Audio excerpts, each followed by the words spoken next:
We're going to call the meeting to order for June 19th. Roll call. Supervisor Bennett. Here. Supervisor Parks. Here.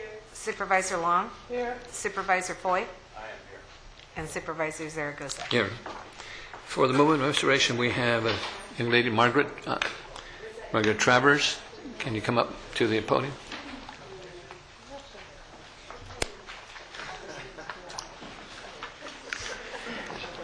You got all the troops here, huh? Yeah, get everybody up here. Welcome, yeah. Come on. Good morning, Chairman Zaragoza. Good morning. Supervisors, Mr. Powers. Thank you very much for offering this opportunity to publicly recognize our art scholars from the county of Ventura. To quote renowned American educator and arts and education champion Ernest Boyer, the arts are not only enrich community, the arts are community. Perhaps better than all other symbols, the arts cut across separations. They give rise to many voices, make it possible for people to understand one another on a more authentic level. The arts connect each new generation to those that have gone before. The arts are society's gift to itself, linking hope to memory, inspiring courage and discipline, enriching our celebrations, making our tragedies bearable. Today we celebrate passion and commitment. Each of these art scholars, and there are 17, but not all of them unfortunately could make it today.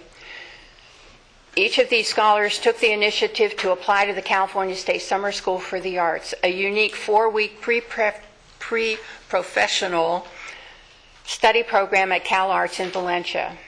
They submitted the results of their hours of teen and preteen study and practice to a very rigorous review process. Only about 1/3 of the students who apply from all across the state are invited to attend. Believe it or not, some of these scholars have already put in nearly 10 years of study just to reach this point, and they have before them more years of study and practice to fully absorb their techniques and knowledge they needed to reach a professional level. Though each one has received a special artistic gift which set them on a path toward their goal, they will still invest many years and thousands of dollars in schooling, toe shoes, costumes, paint, brushes, electronics of all kinds, cameras, printers, books, scripts, computers, makeup, sheet music, instruments and instrument repairs, more classes, travel to study with mentors, all the while developing their own inimitable style. In the commemorative folios, which we have prepared for them and for you, you will find photos of their work or of them at work, along with their inspiring artist statements. They all realize at some level that no matter which artistic field they have chosen, their career path is amongst the most competitive, but they cannot help it. Their art is who they are. And now I would like them to introduce themselves to you. Thank you. Welcome. Who's first? Don't be shy. Nick Burns. I'll be doing creative writing at CISA, and I'm going to be in the 11th grade. Thank you. Could it be in school. What grade did you say? I'll be in 11th grade next year. 11th grade. CSUN. Okay. Well, welcome. Okay. Hello. I'm Nate Boudreau, and I'm going to be studying performing arts at CISA, and I'm going to be a senior this year. Boy, Which high school? young senior. Huh? At Ventura High. Oh, okay. Hi, my name is Matt Hardy. I'm going into my senior year at Newbury Park High School, and I'm studying film at CISA. Thank you. Thank you. Hi, my name's Emily Sutton. I'm a dancer, and I'm going to be a sophomore at Moore Park High School. Welcome. Hi, my name is Elizabeth Romano. I'm a dancer, and I'll be a freshman at Moore Park High School. Thank you so much for being here today. So, Margaret, our future is in good hands for art. We can tell. So I want to thank you so much for that. So, can you lead us in the pledge? Who can lead us in the pledge? Sure we can. Which one of the young men can help us with the pledge? Like to lead in the Pledge of Allegiance. Come up to the mic. Yeah. Come on. Okay. All right.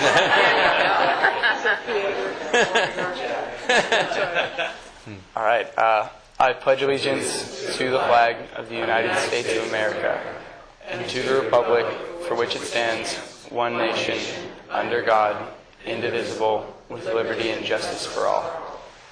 And thank you so much for taking the time and the opportunity. I think we're in good hands here with the art, and I understand the parents are here also behind. Yes. Thank you, parents, for being here today. Raise your hand and wave.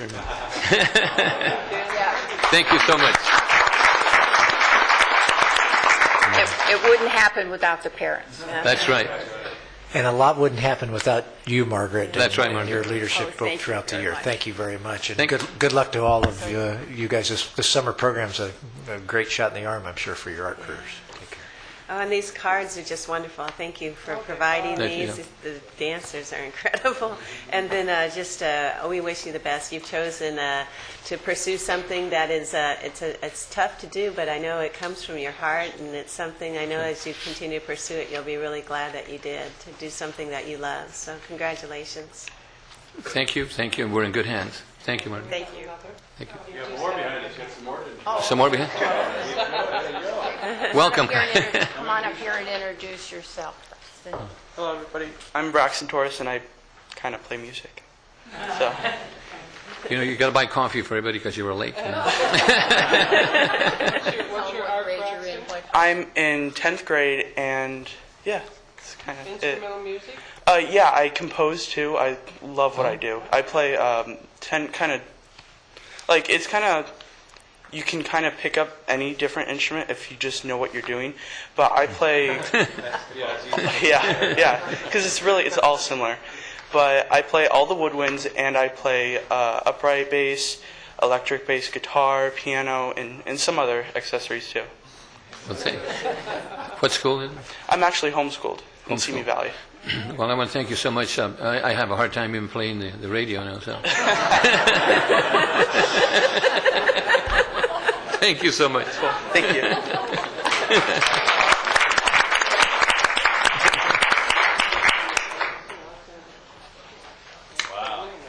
Okay, our next. So hard to relate to. I have no creative bone in my body. This is so hard. Thank you all for coming in. Thank you so much. That's Dan Hardy there. Yes. Our very own. Okay. That was his son, Dan Oh. Hardy's son. Okay. His voice. Fantastic. Our next item is minutes. What's it? Move approval. So we got a motion to approve the minutes and a second. Creative. Yeah. Yeah, it is a gift. It is.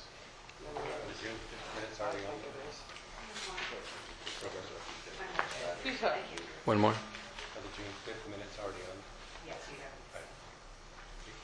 Okay, those are approved, and our next item is agenda review.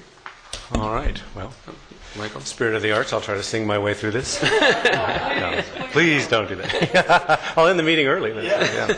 All right. Item 17. There's a revised agenda title to reflect sidewalk and pedestrian improvements are in Oakview, not Oak Park. Darn.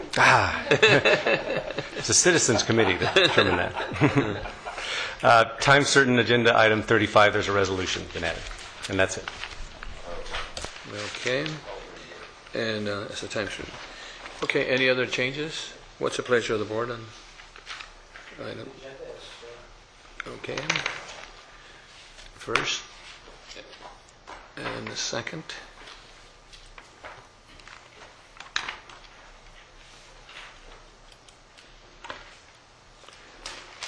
Okay, that's approved. Then we go into the consent. Any concerns on any of the consent items? 10 to 23. What's the pleasure of the board? Consent. Okay, a first and a second.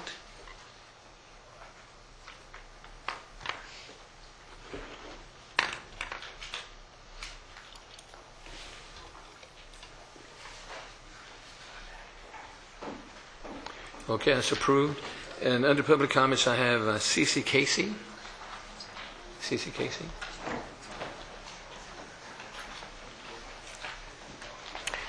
Morning, Chair morning. Zaragoza, Board of Supervisors, and Mike Powers. My name is Cece Casey, and I'm here with my husband, Richard. Welcome. And we both support the Secure Mental Health Rehabilitation Center in the county. Our son, who is chronically, severe, and persistently mentally ill, benefited living at the MHR facility for a number of years, right here in this county.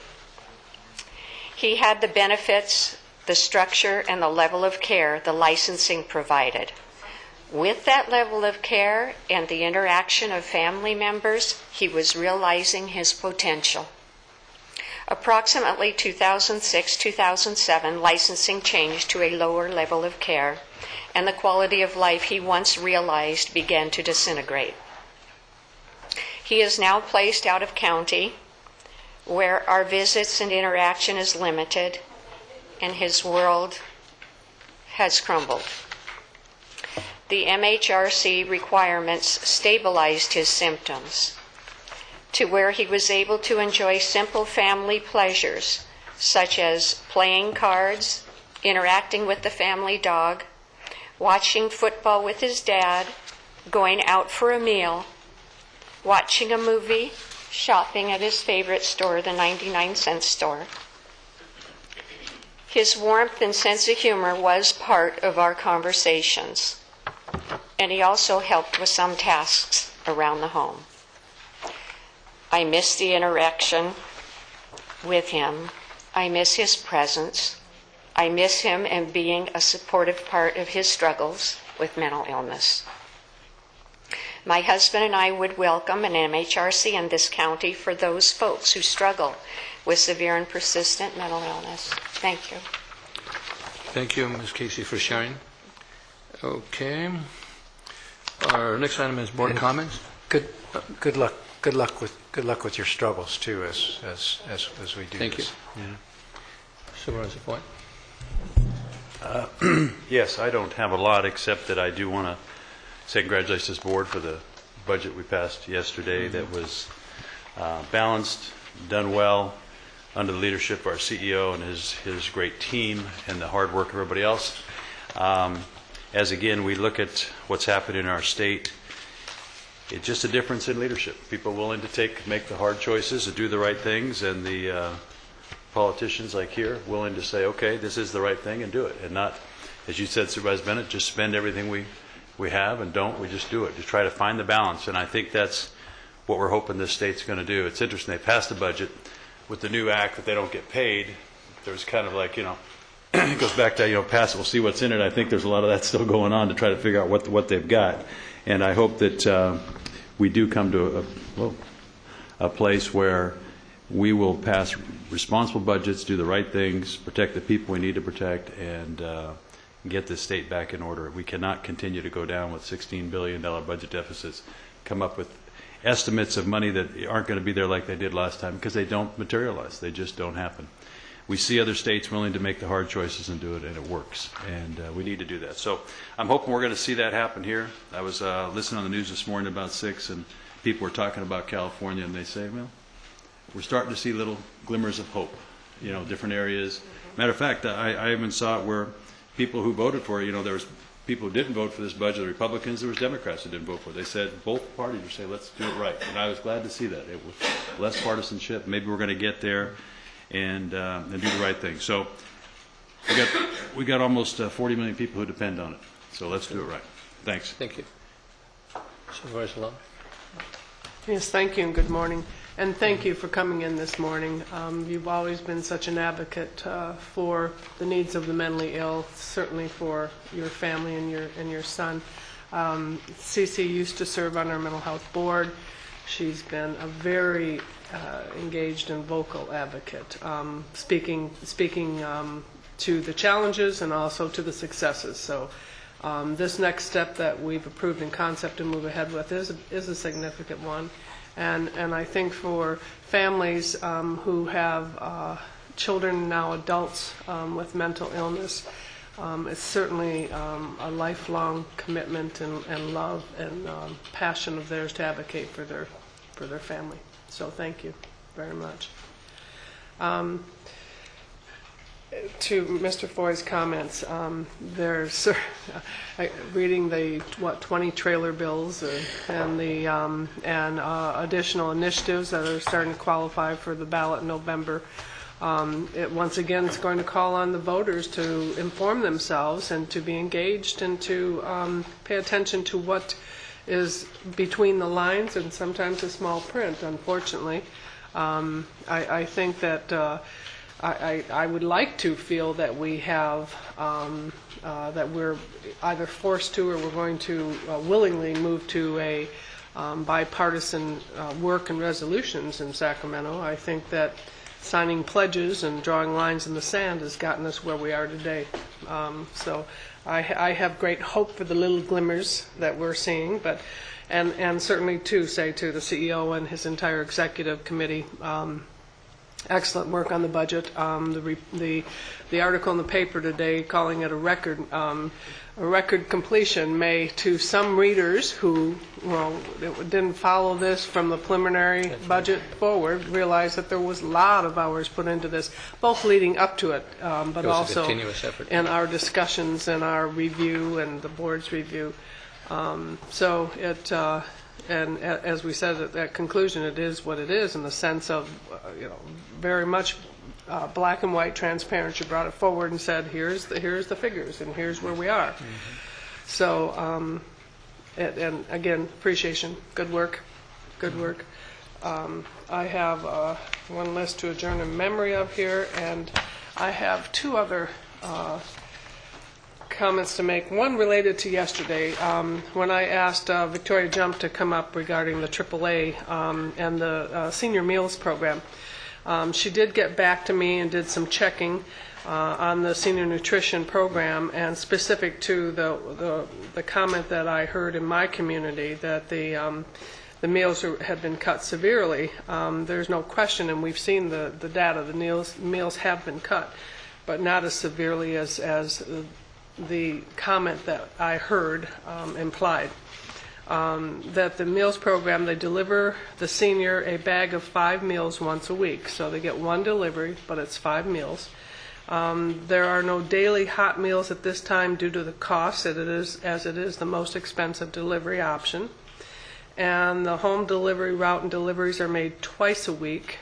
And the congregate sites where they're serving meals are being moved in my community from one location to another July 1st, and they are decreasing from a 3-day-a-week program to a once-a-month congregate program.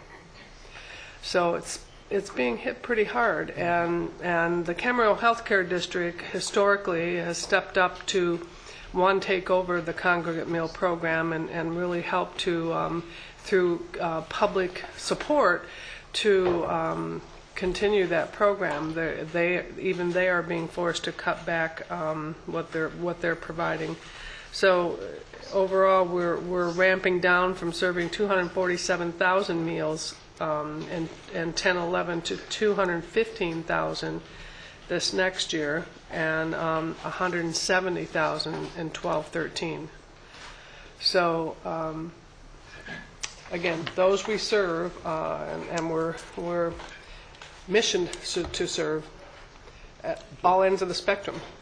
We're feeling this challenge. So, and here's a little upbeat comment. Last week, Thursday, I was fortunate to be able to go out to Santa Paula Hospital and celebrate the launching of the Santa Clara Valley Wellness Foundation's Summer Health Internship Program.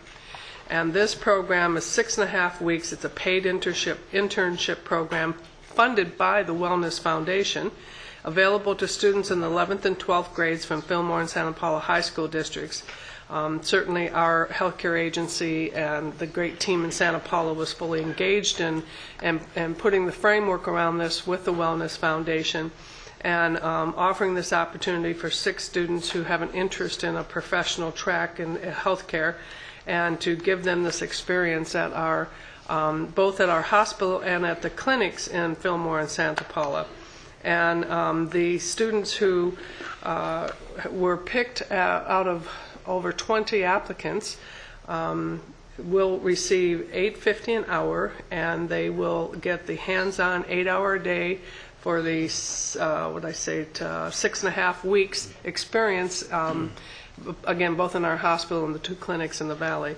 And the Wellness Foundation was just so excited about launching this, and Dr. Sam Edwards has agreed to have this program named Dr. Sam Edwards Internship Program, so, which was also exciting. And to hear these young people, and they're seniors or juniors. In fact, one is a graduated senior going on to college in the fall, but still wanted to commit her 6.5 weeks to this experience because she has an interest in going into nursing. So a small but mighty program. I applaud the Wellness Foundation. It was great to be there and see this launched. So good bit of news.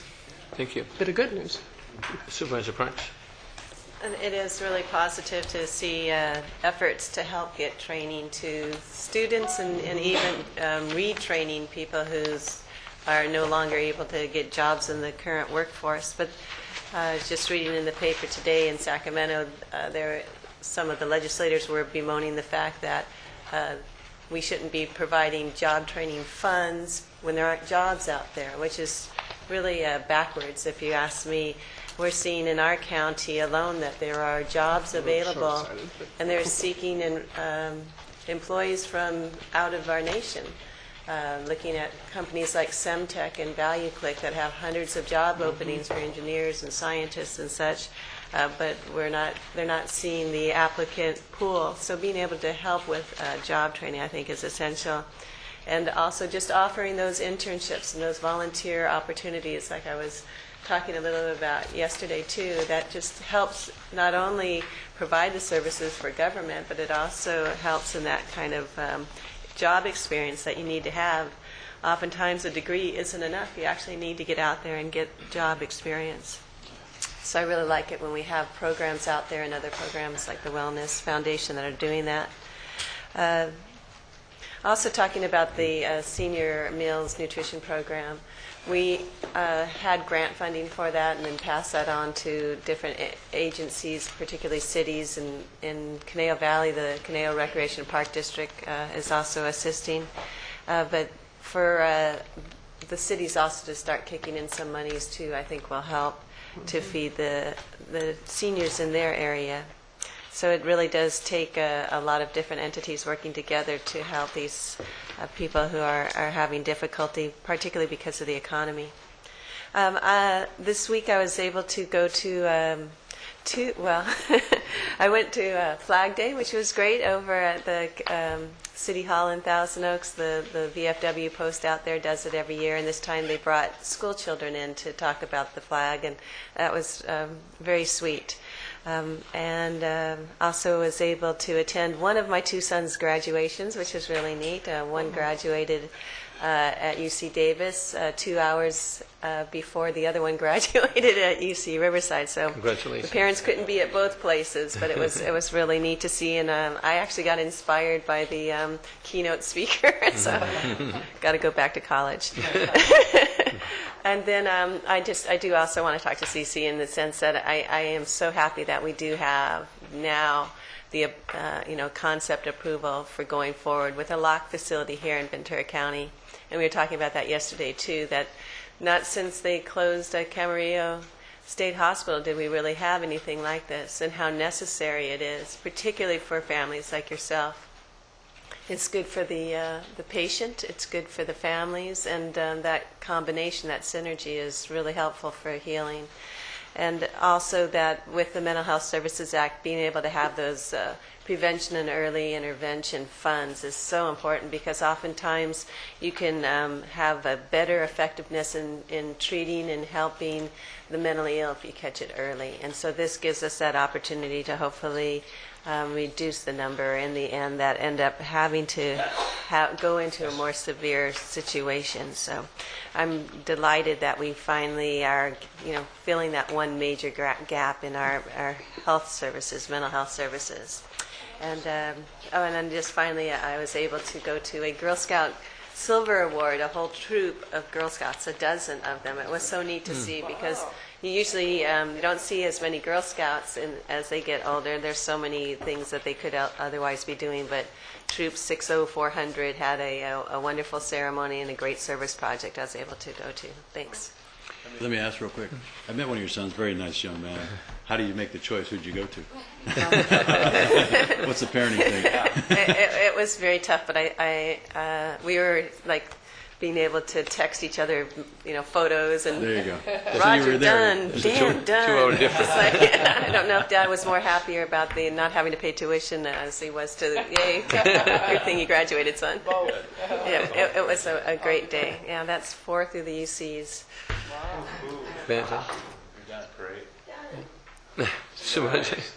Supervisor Bennett? Yeah. Thank you very much. Irma Bombeck said, "You think you're done," right? But nowadays, with kids and education and careers and all that other stuff. But congratulations on getting those boys through. I just wanted to point a few things out. A special meeting of the Animal Regulation Committee, and Dr. Lowell Novi from Simi Valley came up and talked about their efforts, and the timing was perfect with the efforts that we're making to try to make significant improvements at the animal regulation services. So I think there's the potential for some really good synergy to come together. I'm glad I mentioned it yesterday when we had the full audience about the Casa Pacifica event, but it was the milestone event. I didn't mention that John Franklin and Bowman, Deborah Bowman. Yeah, Deborah Bowman did a great job of putting that on for those young people, and Casa Pacifica, just always Vicki Murphy and Casa Pacifica's help. But so it was a good event, and it was good for all of us in Ventura County to have that for those foster youth as they make that transition. And you can just see them. I mean, they're apprehensive and anxious all at the same time, just like every other graduation that's out there. And then Saturday was the Juneteenth event in Oxnard, and I was able to go there, and great to see sort of that celebration of our ethnic diversity, but to see the African American community in particular come together to celebrate, and it was their second annual event. And then I just want to remind everybody, and to the extent that we can get it out there, because that's what it's about, is as much publicity as possible. Tomorrow there will be the part of the DUI efforts here in Ventura County. There will be the crashed car that will be on display starting at 9 o'clock right here at Victoria and Thill at the county's west entrance there. So it's a big roundabout area there, and it was a collaboration of the healthcare agency and a wide variety of law enforcement agencies here in Ventura County coming together for that. So I wanted to pass that on and ask the board to adjourn in memory of the people on this list, and also echo the comments of the budget, and took a lot of work, and I think the real key was 2 weeks ago when that preliminary budget came forward, and we had pretty good consensus about where we were 2 weeks ago, and it just flowed right into a great meeting yesterday. Thank you very much, Mr. Powers. Thank you. It's an honor of this individual. Thank you. And yeah, just to follow up on that, Michael, that budget is a working document that you're working with year-round, but the culmination of the budget and all the hard work, is excellent. We got to commend you for that. And team effort is right. And I ended up in the city of Madera for one of my niece's wedding, and it was only 108 degrees, So it's kind of nice to be back to Ventura County. And the Juneteenth I couldn't make it, but we did send a accommodation, to the folks in Oxnard. So other than that, I'll go ahead and adjourn in memory of those folks here on this list. Okay, our next item is the agenda's item 40, and that's a public hearing on the adoption of the MOU with Operating Engineers 501. Good morning, Chairman Zaragoza, CEO Powers, members of the board. The item before you today is a recommendation that your board commence a public hearing on the adoption of the 2012-13 Memorandum of Agreement with International Union of Operating Engineers Local 721. The agreement is effective upon your board approval up to including March 10, 2013. The negotiations started in May 2011, where initial discussions were to secure a rollover. However, comprehensive discussions came forth that required a meet and confer discussions. Therefore, formal negotiations were continued on November 2011, and a tentative agreement was reached in May 24, 2012.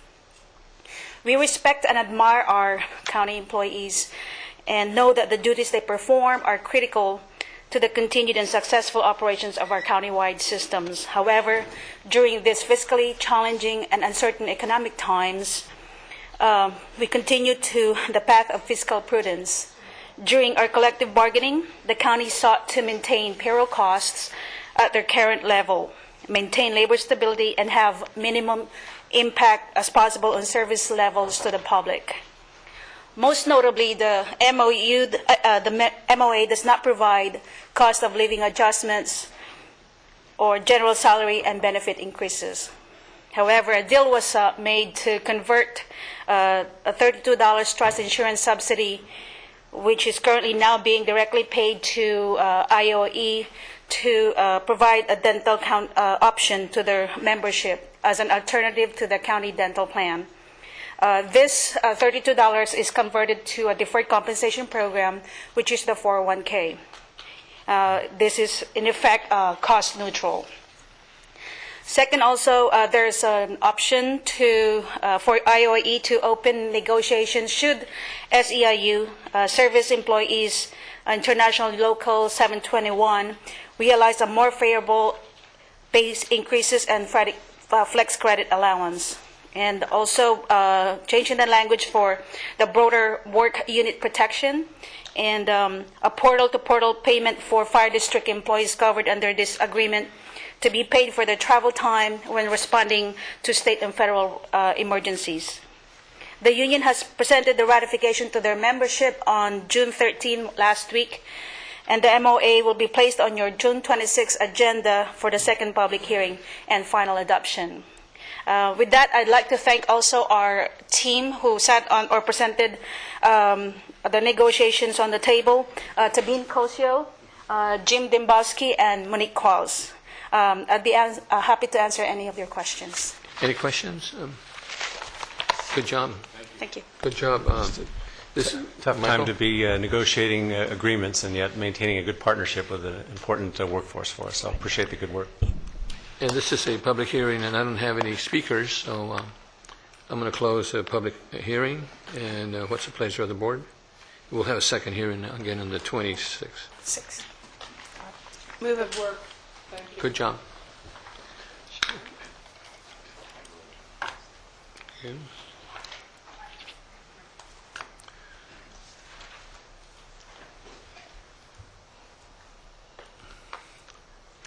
Trying to get to the screen, so not having that opportunity, I'll go yes.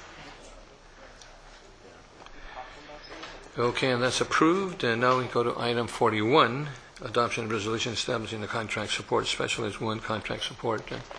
We take it from there. You said the whole thing again. Kelly Shirk, good morning, Supervisors Zaragoza, members of the board, Mr. Powers. Kelly Shirk with the County Executive Office of Human Resources.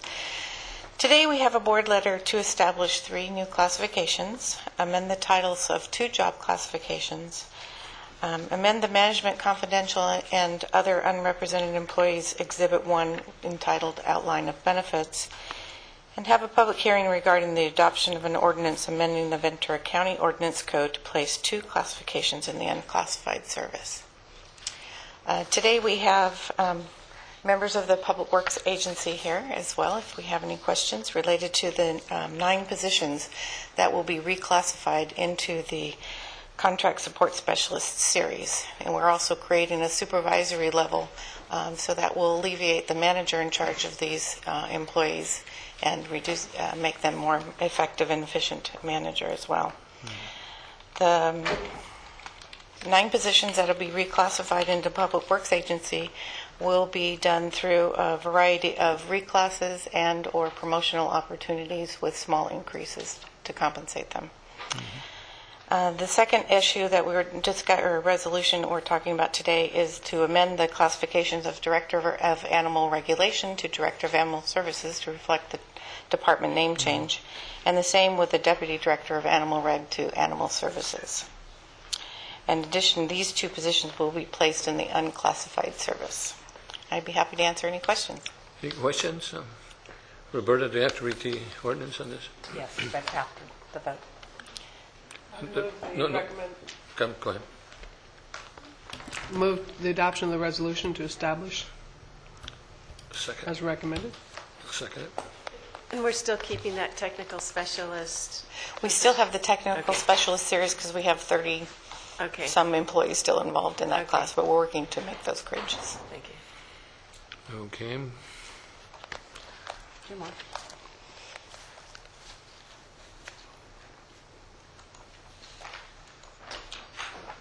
Okay, that's approved. Title of the ordinance. And go ahead, read the ordinance. An amendment to the Ventura County Ordinance Code, Division 1, Chapter 3, Article 4, Civil Service System, putting in the Director, Animal Services, and the Deputy Director, Animal Services. Okay, thank you. Then our next item is approval agreement number 12-020-250, amendment to the State Water Resource Control Board. And that's Good morning, Mr. Environmental Chairman. Bill Stratton, Ventura County Environmental Health Division, board members, Mr. Powers. The item before you is the annual agreement between the State Water Resources Control Board and the County of Ventura, whereby the state will reimburse the county for costs for overseeing cleanup and closure of sites contaminated by leaking underground fuel storage tanks. For the past 22 years, this item has been brought to your board on the consent agenda. Recommended actions 1, 2, and 4, which is your board approved the standard agreement shown in your packet as Exhibit 1, is the second recommended action is to authorize the Environmental Health Director to sign that agreement. And recommended action number 4 is to authorize the Director of Environmental Health to amend the agreement pursuant to those items A through D in the agreement. The reason we're before you today is there's a difference, and it's unique in that the subject is presented in recommended action number 3. And that recommended action is to authorize the Director of Environmental Health to sign a memorandum of agreement with the Los Angeles Regional Water Quality Control Board to oversee contaminated sites in LA County. And that's unique. It hasn't happened anywhere in the state yet. In 1990, state legislation was adopted to establish the underground tank cleanup local oversight program. And your board annually has continued our participation in that program through approval of the annual agreement. There are approximately 20 local oversight programs in the state. That does not include the regional boards who have their own underground tank programs. Ventura County ranks number 2 in terms of closing cases in Ventura County. As you can see on the chart, we've cleaned up and closed over 1,100 sites since we started our program. We have remaining about 87 sites in our inventory. So as a result of that success, the State Water Board has approached us as well as the Regional Board and has asked us to asked you to consider allowing the Environmental Health Division to oversee a certain number of sites that are located in Ventura County. Those sites are about 2 miles from the county line. They're along in Malibu area, Westlake, Agoura, along those areas. We will be acting as a subcontractor to the Regional Water Quality Control Board. So any correspondence that's prepared, any enforcement actions will be carried out by the Regional Board. All the correspondence will be on their letterhead, and they will sign all of those letters. So we're really behind the scenes with respect to overseeing these sites. The memorandum of agreement is attached to Exhibit 1 as Exhibit E. And I wanted to highlight for you it kind of shows how willing the Regional Water Quality Control Board is in us taking over these sites, overseeing these sites. This is page 4 in that agreement, and as you can see, items 2, 3, 4, and 5 that I've highlighted, it really it puts us in control. In that number 2 says we have the right to review selected sites, determine which ones we want to accept and how we're going to accept them. We're under no obligation to accept any of those sites, and we can return to the regional board any of those cases that we feel at any time. It's if the responsible party is not willing to provide the information to us, we can turn those cases back over to the state. And number 5, I think, is most important, is that our local cases, the 87 cases that we are currently managing, take priority over any of these out-of-county sites. So I think it's, in terms of more of a global approach to cleanups, it provides an opportunity to look at these sites and get them closed. The regional board, because of budget and resources, are unable and have been unable to address these sites.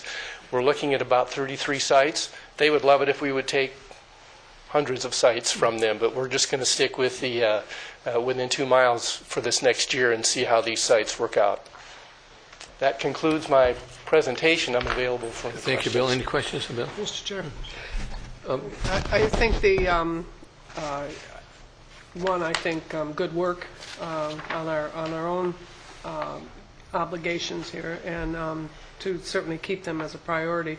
But I think there certainly is some interest to look at those cooperating in this, to look at those that have a direct potential nexus to us in our watersheds. So I think that was a good way to take a step out on this and look at that component of the request from Regional Water.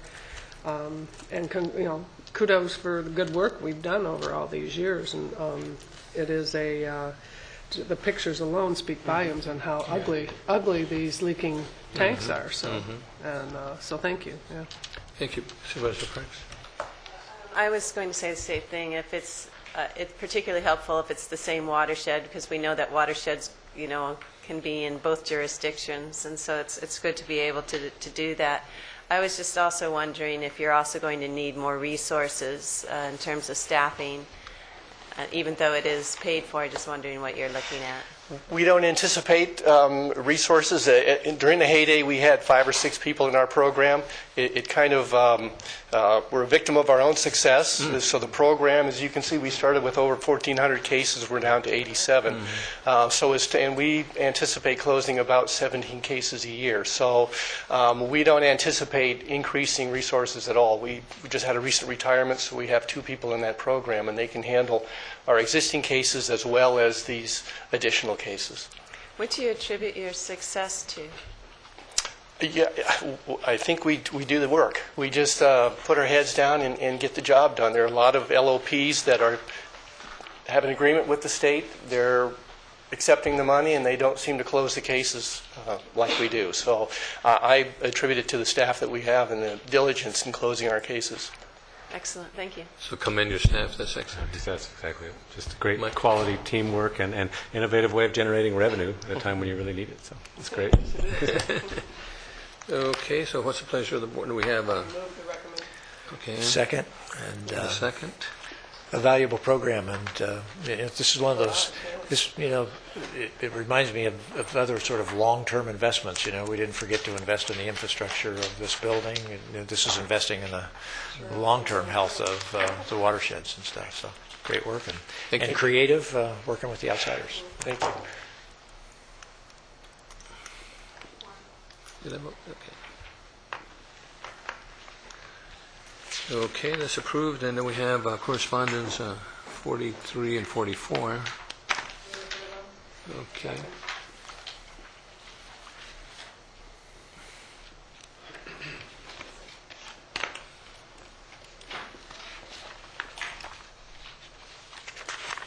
Okay, and then we have a time certain at 9:30. So we'll go to closed session. We have time? 10 minutes. Is it long? Doesn't sound like. No? Yeah, we have staff here, and we do not anticipate anything else. So we'll go to closed session. Okay.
We don't normally have it this quiet in this room while we're getting things going.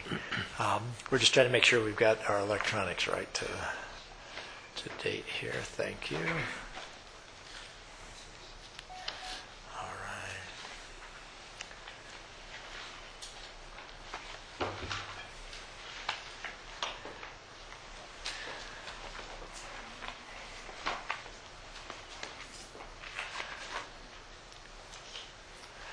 Well, while we're waiting, I'd like to ask Linda Bowman to come up to the podium here to get ourselves started. But this is this is one of those really joyous days for us, and I'm really happy that it comes just a few days after our milestone celebration, which I talked to the board about yesterday. Particularly for the benefit of John Franklin, who's in the back, and Linda Bowman, who's in front, who were major organizers of the milestone event last Friday. I want to let you know I was able to share with almost all the county department heads yesterday Dee's story about his moment when he was 4 years old and having to leave that home. And just in an attempt to try to remind us all that there's really important work that we do here. And how many of you foster youth out there were with us Friday night at the milestone event? Put your hand up, right? So many of them were able to get recognized, and it was really a joyous night.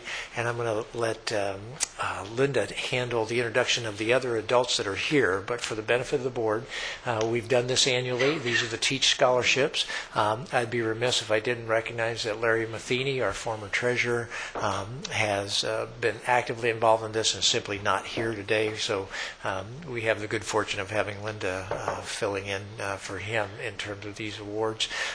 But this gives us a chance to say thank you to a special group of people.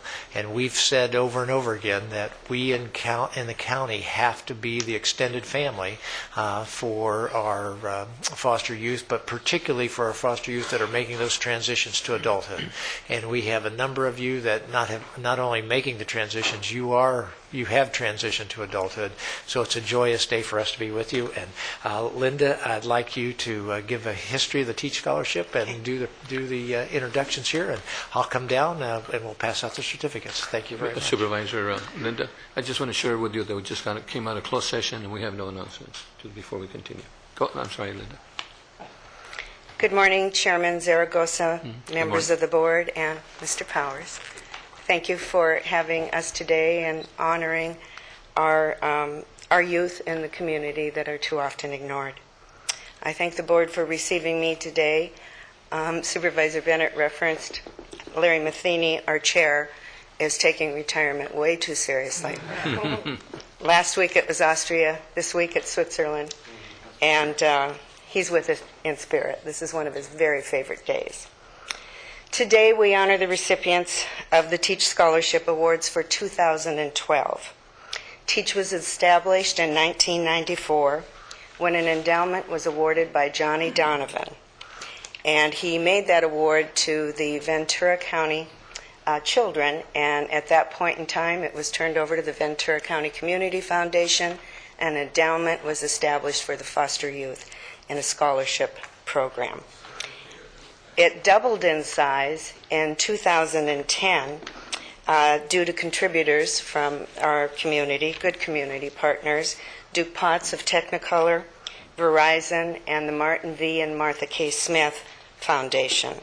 Scholarships will now continue in perpetuity due to these generous contributors.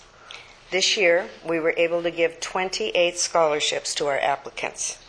22 of those scholarships totaled $35,000, and they were given through our primary Teach Fund.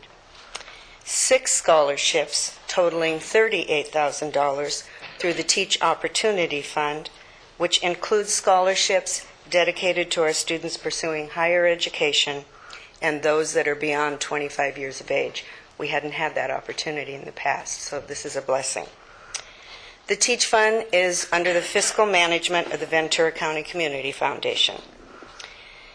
Prior to calling up our scholars, I would like to recognize some of the supporters that we have in the room today. A big thank you to the Teach Committee members. They work all year throughout the year. Please give a wave, stand up if you can, all you members. Thank you for being here. Also, with us today, we would like to thank Duke Potts. He's our significant donor of the Opportunity Fund. Duke, would you give a wave? Stand up.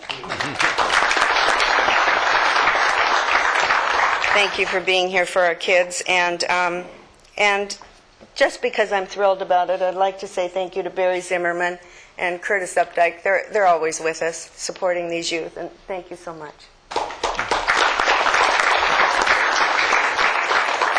And at this time, we'd like to ask our friend and champion of foster youth in our county, Supervisor Steve Bennett, to join us at the podium for administering of the awards. In keeping with the guidelines, I will read the first name and the last name initial only for our recognitions today. As I call your name, please come forward and receive your certificates, and then remain up front if you would for a photo. Immediately following, we will be going once again over to Marie Callender's. They are hosting us with their fabulous pie. Fantastic. And all those that are able to join, I know you're all busy. Anybody that is able to join, please do so. We would love to have you. So, do we have any that have just walked in the door? No? No. Okay. A lot of our students today are in school and working, so we are thrilled with those that we do have. The first name that we have is Kendra H.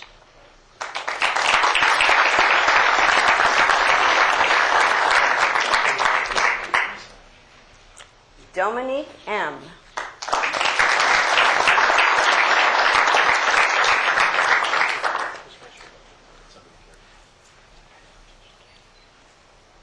Raquel M.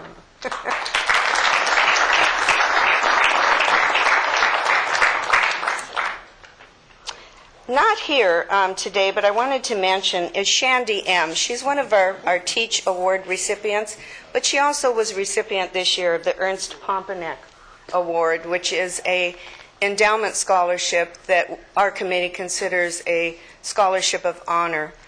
This was a gentleman that was a headmaster of a school of residence and assisted in helping many Jewish children flee during the war. So congratulations to Shandy. I'm sorry she's not with us. Melissa M.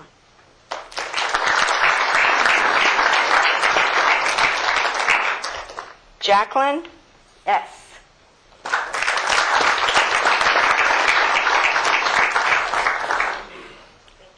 Cheyenne S.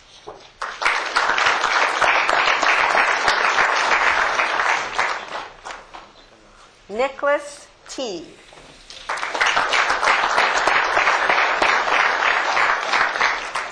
And Yoshi Yay. Oops, wow. Oops, sorry, Yoshi. Okay, and I think we're ready for a photo, if that's possible. I'll step back and let you do this. Oops.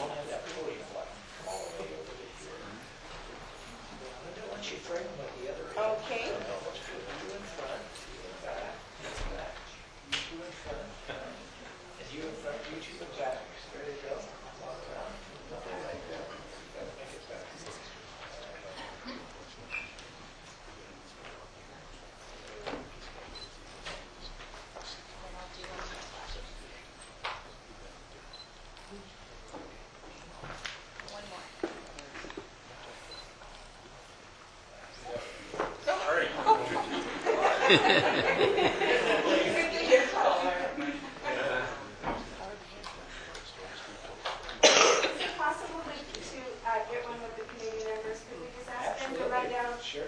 Those that would like. Come on, I'd like to Barry. point out that almost half of the committee members are county employees. Oh, yeah. Great. Come on, Duke. And thank you all for... Thank you, that's right. Hey. Give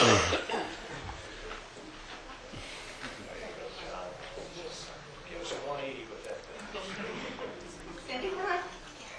Mhm. Thank you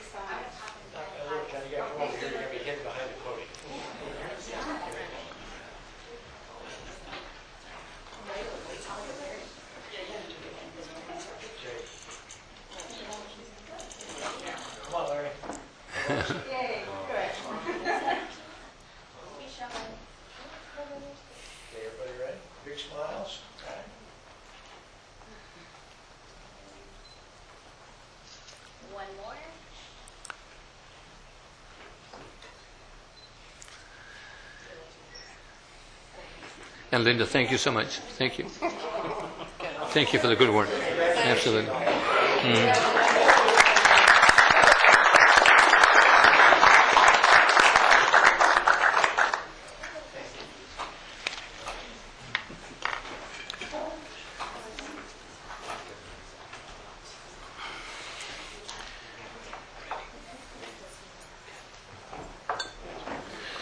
Okay, our next item is a presentation resolution proclaiming the County of Ventura's Purple Heart County. And you're going to, this is thank you. Supervisor Long. We'll let our group exit here. That is such a wonderful program, and again, a program that county employees get so involved in, and it's That's wonderful, right. the quiet things that employees do that Absolutely. really support folks. Okay, thank you. It is my pleasure to bring this forward to the board, and it's a resolution that's going to proclaim the County of Ventura as a Purple Heart County. And I'd like to go a little bit out of order and do some introductions of folks who are here, those who are going to speak at the dais. Michael Cook is the president of the Ventura County Military Order of the Purple Heart. And I'm going to read the resolution and invite Michael up to the dais, and Bill Hutton, the National Commander of the Military Order of the Purple Heart. And then from the Secretary of California Department of Veterans Affairs, James J. Schickel joined us, and I sure appreciate Mr. Schickel joining us, and would invite him up after I read the resolution also. And then we have, as you can see, our wonderful Vietnam veterans of Ventura County are here.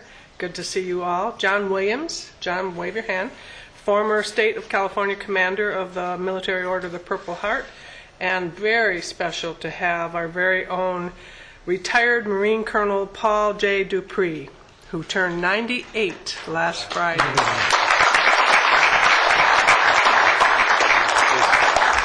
98 on Friday. Yay! He's a three-time war veteran and a good friend and neighbor of many of us in this county. And I actually, years ago, had the opportunity to dance with Colonel Dupree. So it was truly my honor. And you asked about Paul Groscove. He's joined us, and Ron Van Dyke, so you'll get to say hello to them. So I'm going to read this resolution and then step down again and invite those folks up to the podium. The Purple Heart was the first American Service Award or decoration made available to the common soldier and is specifically awarded to any member of the United States Armed Forces wounded or killed in combat by a declared enemy of the United States. It was initially created as the badge of military merit by General George Washington in 1782. Purple Heart counties and cities have been established across the United States through the efforts of the Military Order of the Purple Heart, which was chartered by an act of Congress to support combat wounded veterans and their families, promote patriotism, and support legislative initiatives, and most importantly, make sure that we all never forget their dedication and their gift to us. Whereas residents of the County of Ventura have great admiration and the utmost gratitude for all the men and women who have selflessly served our country and community in the United States Armed Forces, veterans have paid the high price of their service by leaving their families and communities and placing themselves in harm's way for the good of all of us. Their contributions and sacrifices and the value we place on and respect we place on our naval base Ventura County and the many servicemen and women who we're fortunate to have based here and serving our country has been very vital in maintaining, again, our freedoms and our way of life. Ventura County has a large population of highly decorated military members, active duty and retired, as well as Purple Heart recipients living in our community. And I did see an email from a gentleman who received notice of this, and I think he was going to plan to attend it. I don't know if he made it, and I didn't bring that up with me, Lauren. So I think it was Richard. Richard? Camacho. Oh no, it wasn't. It was. I thought it was somebody else. Okay, I know Richard's here. Thank you. Anyway, we do have a large population of highly decorated military members as well as Purple Heart recipients. The designation of the Purple Heart County will signify our response to the call to duty by recognizing and honoring those brave patriots who bear the Purple Heart Medal. And so with the board's support, we'll proclaim the County of Ventura Purple Heart County in honor of their service and sacrifice of those who serve the men and women in uniform, wounded or killed by the enemy while serving to protect our freedoms, and to further encourage residents of our county and all of our cities to remember and recognize our local veterans who are recipients of the Purple Heart. And I'll say to the board that what this allows us to do is to, and I will proceed with approaching Caltrans to get recognition somewhere at the entry and points in our county, recognizing us as a Purple Heart County. And I would ask that we certainly put it up on our county website in some manner, and that we all recognize this and let the residents of this county, who I know are very, very supportive of our naval base and our military families and men and women, but to let them know that we're placing this highest honor on our county. So it's my pleasure to bring this forward. And again, I will step down now and invite Michael Cook, President of the Ventura County Military Order, the Purple Heart, Bill Hutton, the National Commander of the Military Order, and our representative from Peter Gravitt, the Secretary of the California Department of Veterans Affairs, to please come to the podium, and I'll step down with this resolution. And Supervisor Long, Yes. while they're coming to the podium, I just think it's a great juxtaposition to have these veterans that have done so much for us, and they're at this stage in life with our foster youth that were just with us moments ago and launching, sort of. And I see Richard here, who's spent a lot of time in the high schools talking to many of these students, I'm sure, and stuff. So it's just great to have the combination here in our boardroom, receiving recognition here today. So. And board members, I also want to recognize Jim Daniels. I haven't seen him for quite a while. I worked with Jim quite a bit when he was at the city of Wainimi. So welcome to Jim, and also the council member. So anyway. Always good to have you here. Please. My name is Michael Cook. I'm commander of the local military order, the Purple Heart chapter, number 750. We are honored by your proclamation. It honors the county of Ventura by issuing this proclamation. It honors all veterans. But even more importantly, it honors those veterans who are below the radar. And this gives them a sense of pride and instills patriotism and hopefully brings them back into society. As a Purple Heart recipient, I believe we all have an obligation to tell our story. It's important that our families hear our story because that's family history.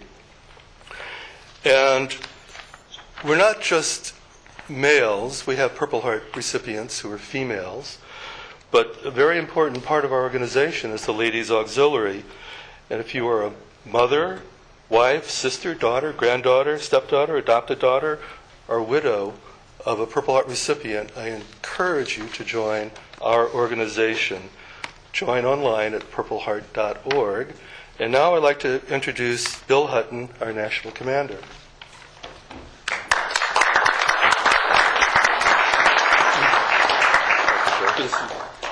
Hi, good morning. Mr. Bennett, you started out by saying that it was extremely quiet in here. We got to change that quickly. Had there been some loud noises and some helicopter rotor blades noise in the background, I'm sure that it would have changed quickly. Thank you for the invitation this morning and for what you've done for Ventura County. I am a retiree from the Los Angeles County Sheriff's Department and live in Ventura County. Therefore, I spend all my retirement money here. And I know you appreciate that. Thank you, Bill. The badge of military merit was spoken to earlier, August 7th, 1782.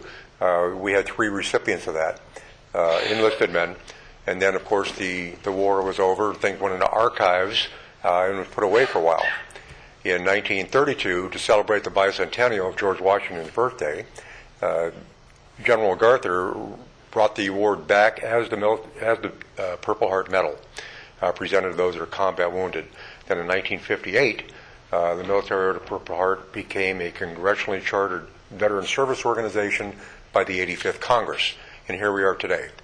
And of course, Colonel Lefray remembers all that. I think it was just, a month after the Badge of Military Merit in No, it wasn't 17. But close enough. This is one of the greatest people, and I'm envious. I'm a Marine, and I know you wouldn't dance with me. So, but I want to thank you all again for this proclamation. We're very, very proud, and I will let you know that not only is this a county Purple Heart county, but the state of California is the first Purple Heart state, and I cannot tell you the grief that I have received from Senator Larkin and others in the state of New York because we jumped on this first. They said Washington was here, this is the first. I said, no, we're not. So congratulations to you as well, and we appreciate all that you've done. Thank you. Thank you. Thank you so much.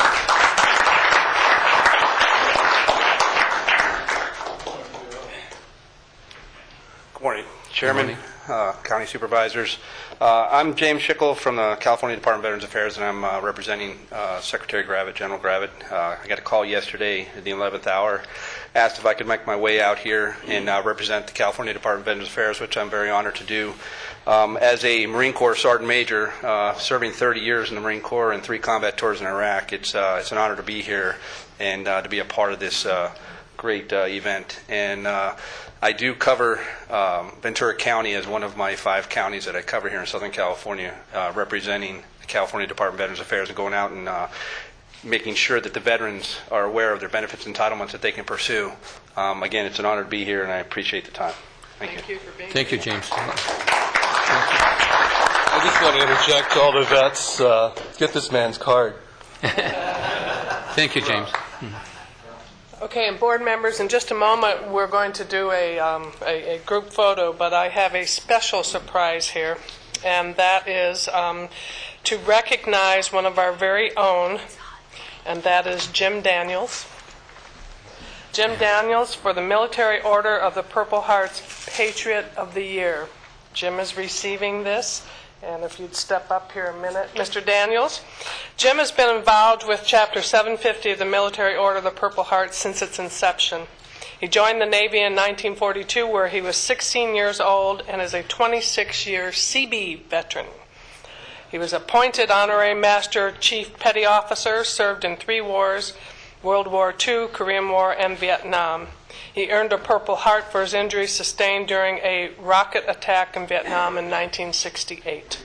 In retirement, he worked at the Port Hueneme School District, served on the Port Hueneme City Council for 8 years, and now his grandson, Norm Griffaw, is on the City Council, so he's falling from the tree. Remains an active member of the community. The California Military Order of the Purple Heart recognized Jim as a man of integrity and one who's always the first to volunteer and step up to do the grunt work. He walks the talk. He's best described as leading others through service and is most certainly true to this day. Recognized as Patriot of the Year, he continues to leave his legacy of service to his country, his community, and fellow patriots.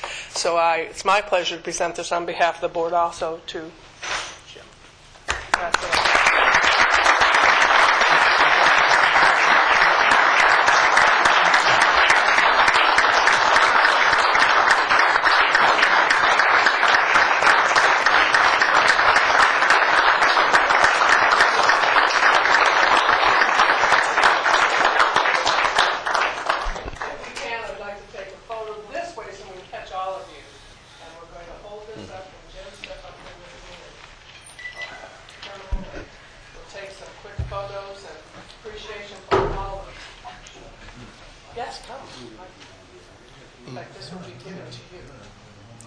Okay. If everyone can look up here too, on the count of 3. 1, 2, and 3. And one more. I'll take one down there. And as she's doing that, Supervisor, I want to come in. Jim, I've known Jim Daniels for years and years when I was with the city of Oxnard, and he's a true patriot, a good man. So it's an honor to see you again, Jim. I hadn't seen you for quite a while. Yeah.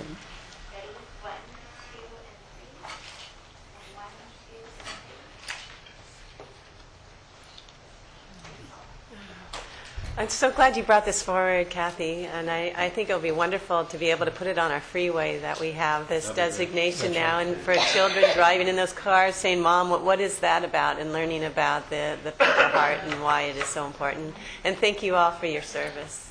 Thank you so much. I didn't give you a chance to say a few words. Would you like to?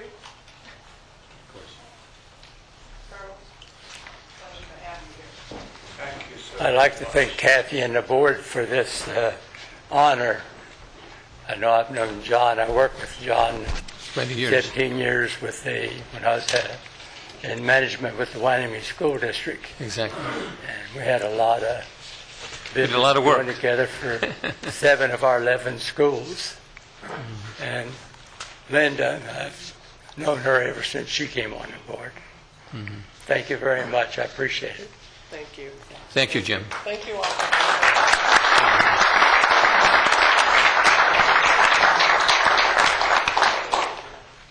I have your permission to utter a remark? Yes. I would like to offer my deepest thanks and appreciation to our Board of Supervisors, and I'm very, very happy to be here. And as a matter of fact, at age 98, you're darn glad to be anywhere.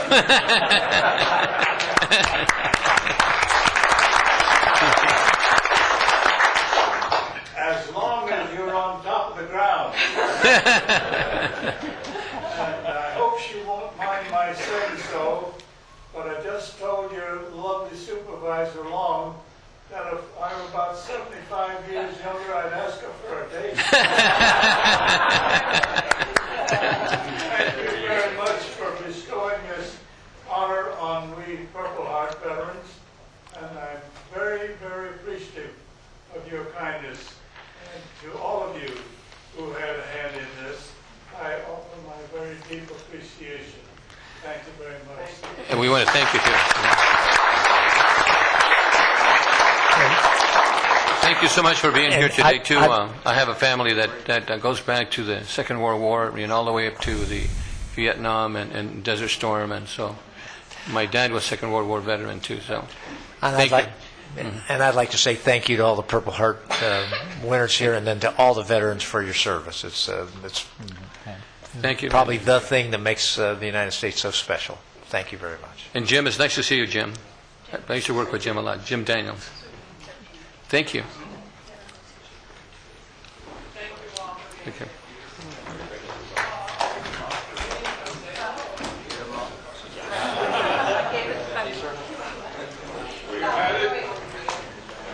We've had it. Hey!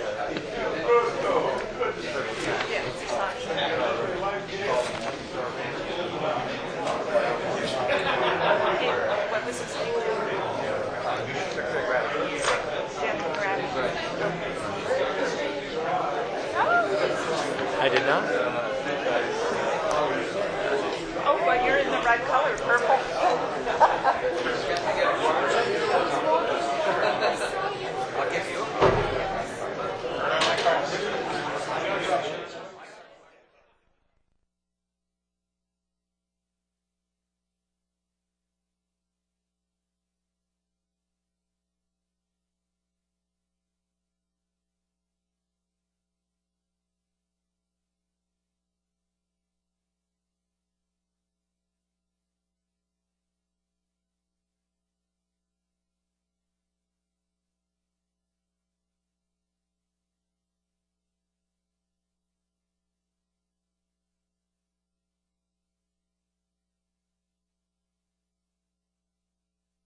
Next item is John Williams? our next item is a presentation by Supervisor Long, Oh, me again? Oh, are they here? the Greek heritage. Yes. Lynn here? Oh, there she is. Okay, it's that time again. Oopa! Opa! Well, I oop and I ope depending on how much ouzo. After a few oozos in this, you can say whatever. Depending on how much ouzo I drink. Well, this is familiar to all of us, but it's always very special to recognize and have Lynn come in and kick off the Greek Festival and the Greek Heritage Week. And so this is that time, and it's June 18th to the 24th is Heritage Week, and the festival is the 22nd through the 24th this weekend. Yes. So it's all exciting, yes. And there we have the here, brought you some. flyer. Okay, I'm going to start with the resolution. St. Demetrius Greek Orthodox Church, established in October of 1977 on our Camarillo Airport grounds. A handful of Greek Orthodox Christians purchased the chapel from the former Oxnard Air Force Base, and the community was launched, and with it, the celebration of the Greek Heritage Festival, and this year it's the 34th year. The community of St. Demetrius is approximately 200 Orthodox families, the only Greek Orthodox church in Ventura County, and it continues to grow under the leadership of Father Gary Kyriakou. Okay, who joined the parish in August of 2004. As we celebrate the festival, it's a pivotal point in raising additional funds for the Greek Orthodox Church and Center in Mission Oaks area of the city of Camarillo, where groundbreaking is going to take place this fall. Yes. Yes, yay. And as we celebrate again this 34th year, we celebrate both the heritage and the festival. And it has lots of activities that are fun for families and kids and grown-up adults who want to be kids. And this year, there's a special thing. I'm going to let you speak to it, Lynn. Okay. I already told our CEO that he needs to get warmed up for this one, the Mudapalooza. Father Gary's running. The children's festival area will consist of Mommy and Me activities, dance lessons and contests, Greek-themed arts and crafts and rides and jumpy slides, and the Boy Scouts are always a part of it, have an encampment at the site. And it's the wonderful celebration is both music and food and just a great warmth of Greek heritage. So it is this weekend, and Lynn Michelatos of our very own The Greek will talk further about this and the special addition to the festival this year. Okay, and I brought Alex Don McKinley, who's been helping me the last couple of years with the promotions and advertising, and she's got some contacts in Hollywood, so we're getting a few little stars coming and doing different things for us last year. Last year we had Adoni. What's Adoni's last name? Adoni Meropis. Yeah. He was the star of 24, and he was in Troy and Hidalgo, and he just finished doing a film about Greece this last weekend and asked me to produce that as well. So. Yeah, so it's a lot of fun. So he comes up to Camarillo very often now since we've made that contact with him. And so this year we're having a Mudapalooza, which is a mud run. It's sort of like the hot new thing. And Father Gary is running, so he'll bless you before to make sure that that you come out okay, Michael. No, you have to. And so they're starting early right next door at Freedom Park, and we're providing some beverages and drinks there. And the great thing about it is they're also sharing their gate with us. So it's like we're doing promotions for both events, and so it's adding a little bit of fun to the event as well. Okay. And you can run too, Kathy. As they said, you really don't have to. There's no time limit or anything. I can walk and slide? Yeah, you can walk and slide. Now that would be a picture. Let's take a picture. We'll turn around here to celebrate again. The festival, the heritage, the fun.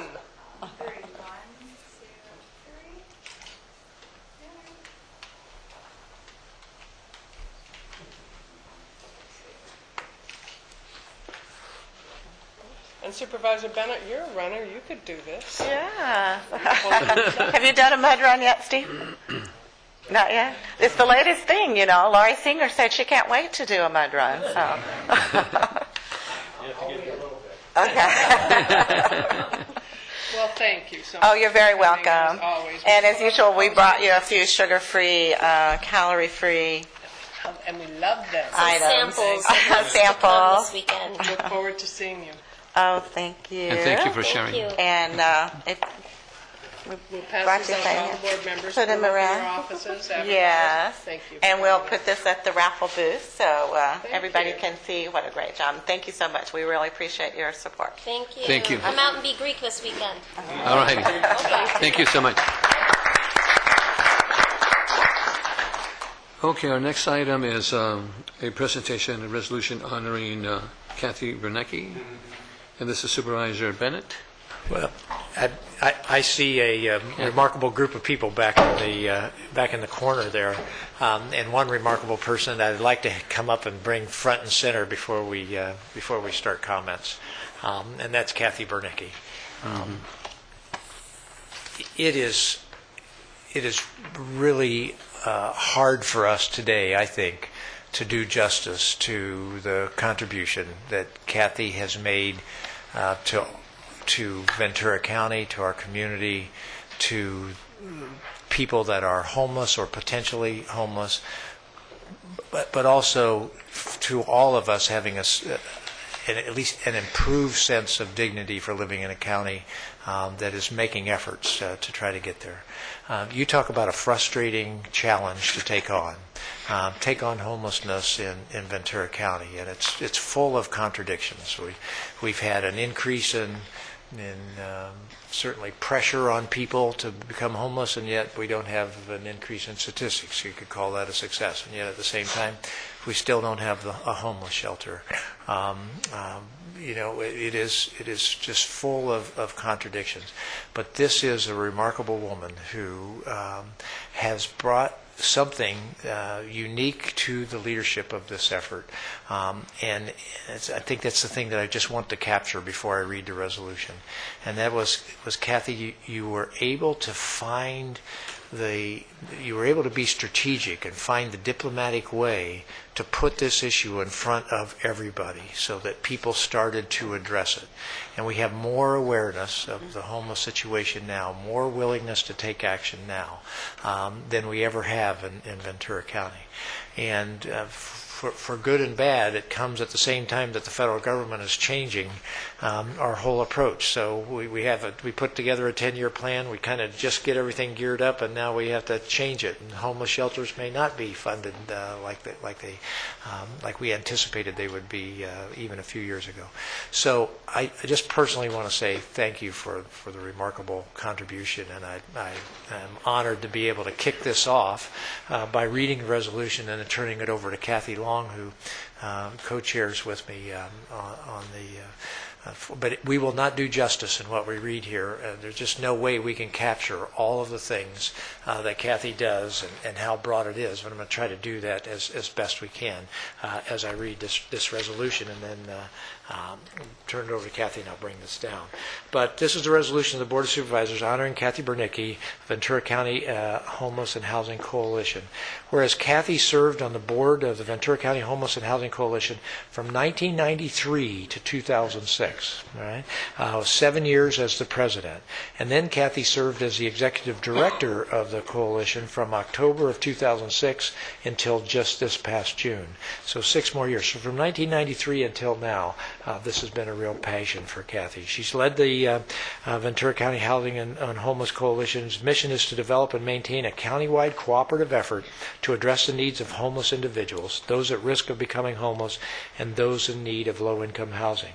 She's worked to create and support a system of 7 city task forces that address homeless and housing issues in their respective communities. She's guided the work to create the 10-year strategy to end homelessness in Ventura County. Kathy served as a tireless advocate for housing and homeless issues at countless city council and planning meetings.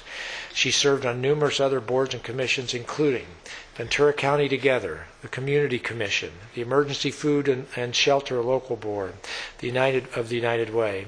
She regularly attends the task force meetings in Camarillo, Conejo Valley, Ojai, Oxnard, Santa Paula, Simi Valley, Ventura. She chaired the designated local board for the State of California Emergency Housing Assistance Programs since 2001. She's been chairing that. these are shoes that will not be filled by one individual, Kathy, and I just want to emphasize that. So now, therefore, be it resolved that the Board of Supervisors takes great pleasure in honoring Kathy Bernicki upon her retirement. The Board further expresses their appreciation of Kathy for being the go-to person for information and data on housing, on homeless and housing issues in Ventura County, and wishes her well in a happy and healthy and long retirement. So, Kathy, thank you very much. I really appreciate that. Actually, it's really been my pleasure, and I do want to thank you because each of you has played a role in some effort that we've had out there. And, the best thing that has about this job has been working with people who truly want to change the world and make it a better place, including each of you. And there's just really a couple of statistics I want to leave you with, because homelessness is a challenge, and the face of it has changed so dramatically in the years that I've been engaged with the issue. 40% of our homeless population here in Ventura County are women and children. One half of our homeless population are disabled. These are folks that are never going to be self-supporting. And so as a community, we need to recognize that although some of these folks are working and are employable, fully half will never be self-supporting. And so those are the folks that, they're the harder to serve, but they're also the ones who really deserve all of our efforts. So I've brought you copies of this current homeless count. And, and the other thing, while we were doing the veterans earlier, 12% of our homeless population in this county are veterans, and that is a crime. Shame on us. So, anyway, the data is there. We're working on updating the 10-year strategy. We really do need to do that. And yes, we may not need emergency shelters the way we think of them as a building, but what we do need is emergency services, including beds, and there's a recommendation in the updated strategy about that. So, but before I leave, I do want to say something. I don't think I've ever said this to Supervisor Bennett, but a couple of years ago, when the supervisors were going to set aside $2 million in matching funds for shelter, Supervisor Bennett called me. I was really excited. And I hung up the phone and I was like, wow, this is like the answer to a prayer. And then it dawned on me that it was April Fool's Day. And I thought to myself, I don't know Supervisor Bennett well enough to think he would do, like that wouldn't be a joke, would it? So for about 10 seconds, I really doubted it. But anyway, so it has its peaks and valleys, folks. So, and that was one of them. Anyway, the peak, and it stayed there. Anyway, so thank you for this honor. I really accept it on behalf of all of the people who are in the trenches. The county employees in the Human Services Agency and Public Health and Behavioral Health, the community-based organizations. I've only been the cheerleader. Those are the folks who have done the heavy lifting. So anyway, thank you. I'm retiring, not dying. We have Kathy Long has the other half. Thank you, too. And you've been much more than a cheerleader. To be able to, with a very ability to be able to not cross a line and yet bring people along into the discussion and the understanding of what the needs are is just a remarkable trait.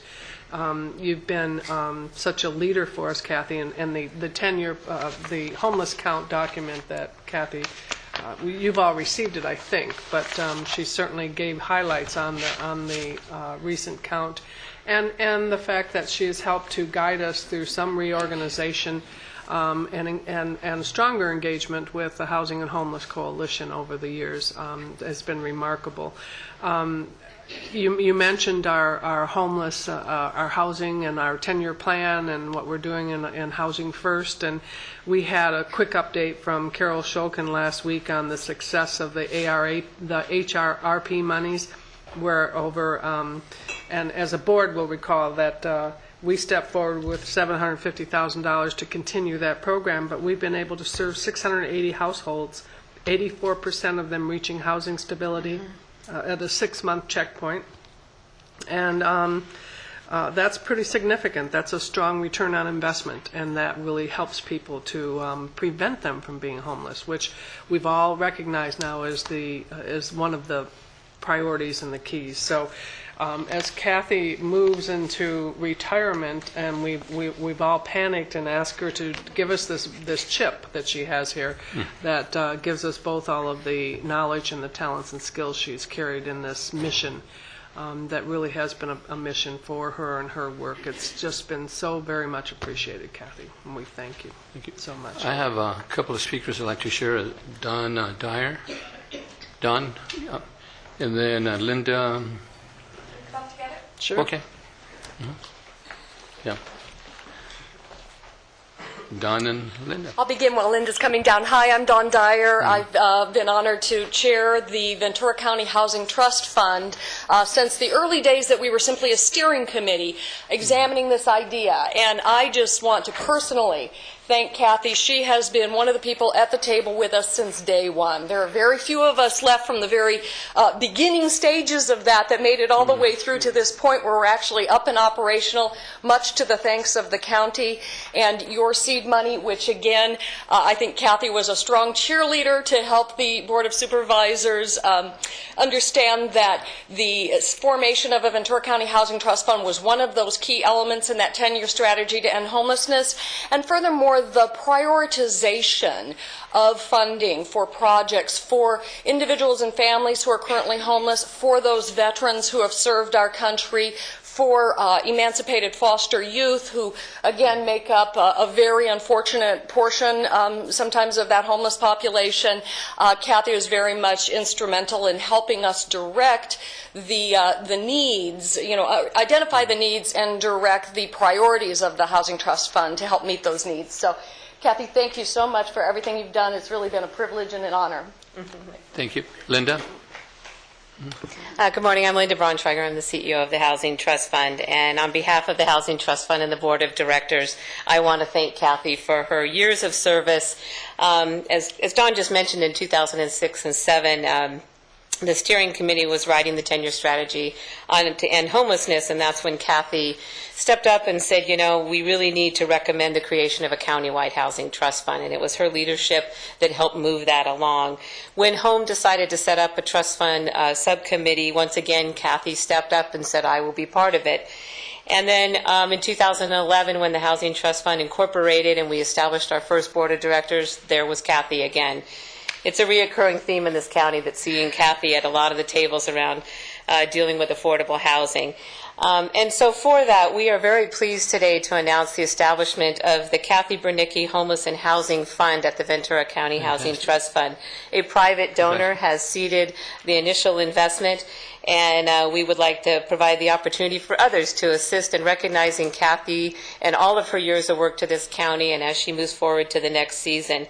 If people are interested, they can make a pledge to the Housing Trust Fund by reaching 805-407-2455 or contacting myself. We've handed out to each of the Board of Supervisors a pledge card, and those funds will be going to use to help to run the Housing Trust Fund and our revolving loan fund, which does have a high priority of funding for extremely low income, including homeless and veterans. So on behalf of the Housing Trust Fund, we thank you. We're going to miss you, but she has promised me that I can pick her brain whenever I need it, and I will be utilizing that. So thank you very much, Kathy. We wish you best of luck. I'm just thrilled.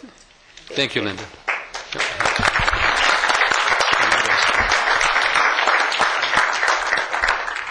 Thank you very much. Supervisor wants to share. Kathy, it's hard to believe that you can retire.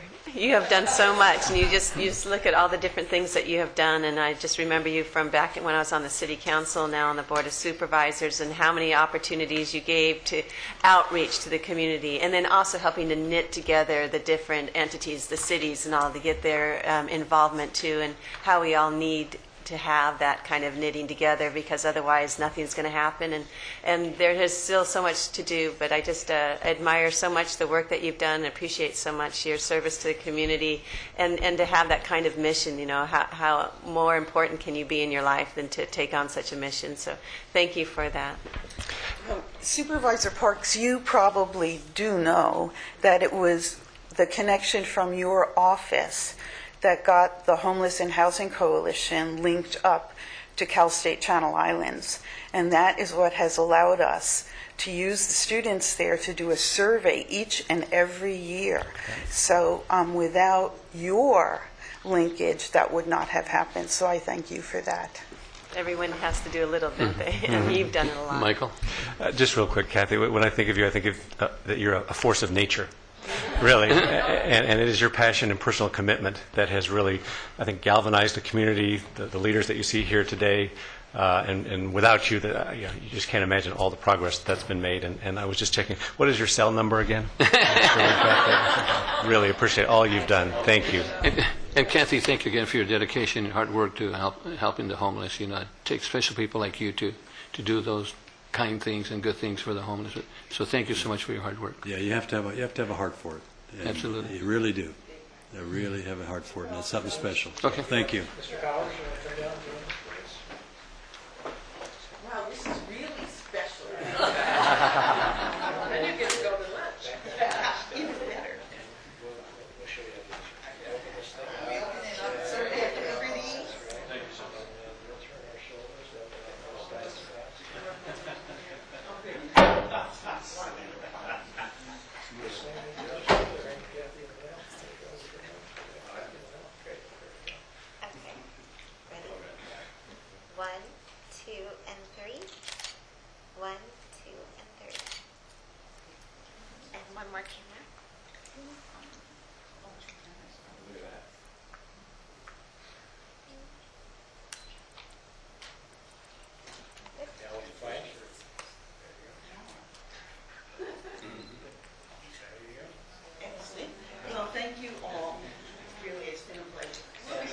For those that don't know, the celebration is at United Way at lunchtime today.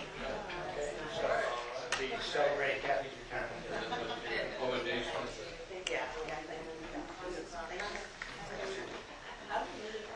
I'll be seeing you again. Mike, thanks so much.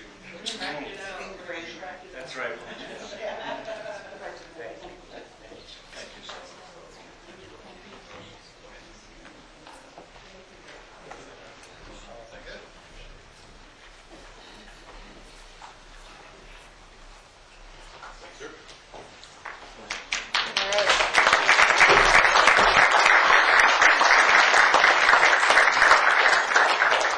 Okay, our next item is item 28.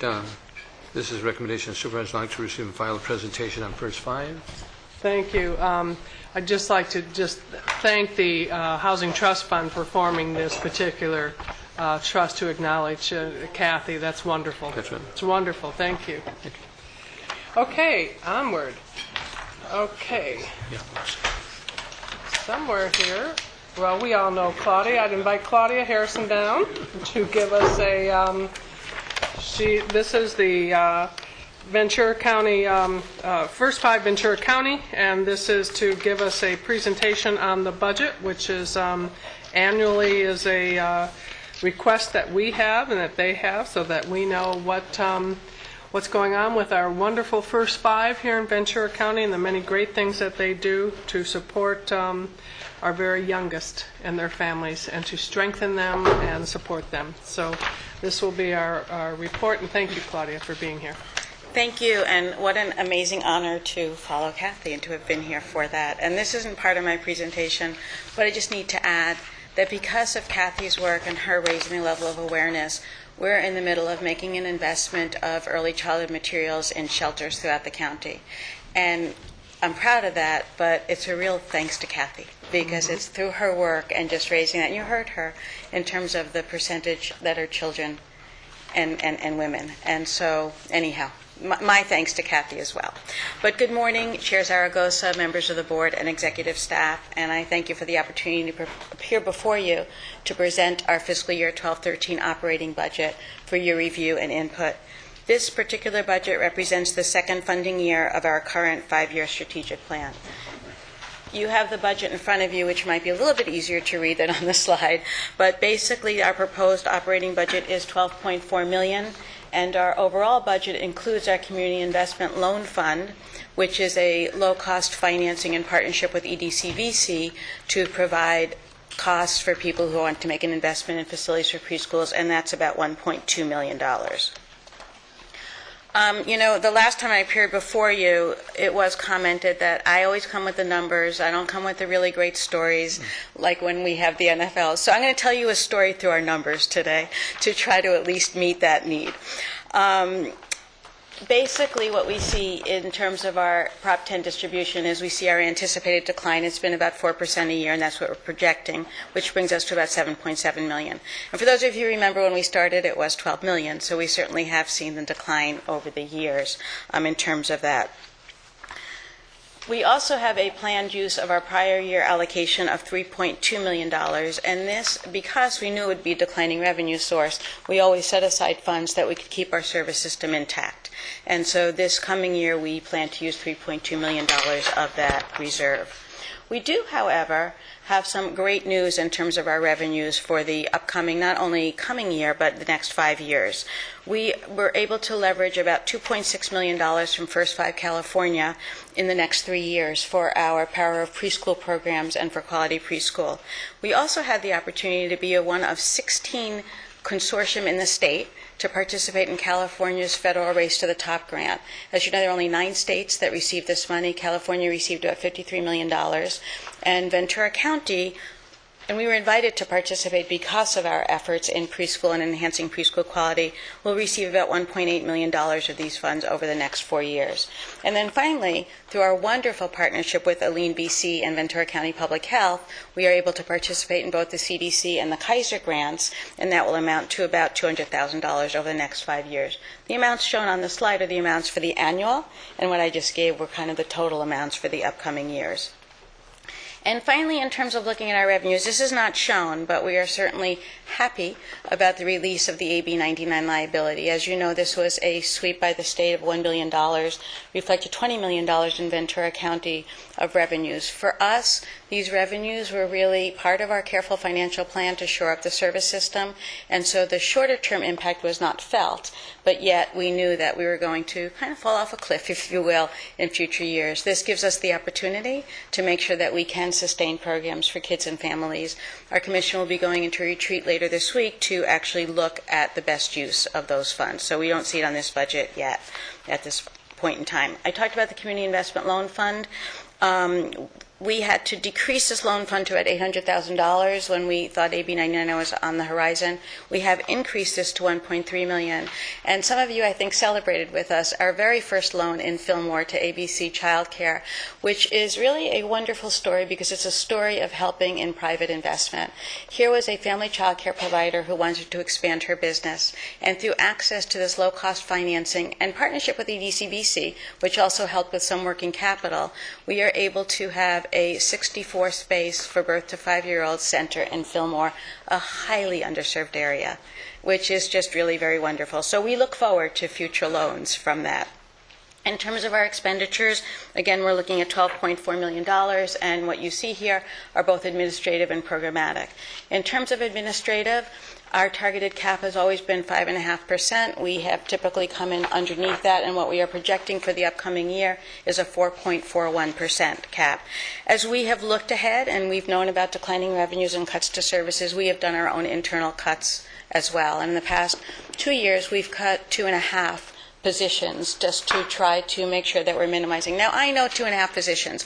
When you're talking about 8,100, I think that's the number for the county, it seems really small. But remember, we're only 12. And so 2.5 positions does indeed represent a reduction in staff for us internally. After more than 10 years of funding, really what we see in terms of our programmatic investments is that we have a highly integrated, efficient service system. It's community-based. Our NFLs are known throughout the county. I heard one person describe it as the go-to place. Families know, in my community, there's some place I can go to get services I need to get linked up with resources that I might be eligible for.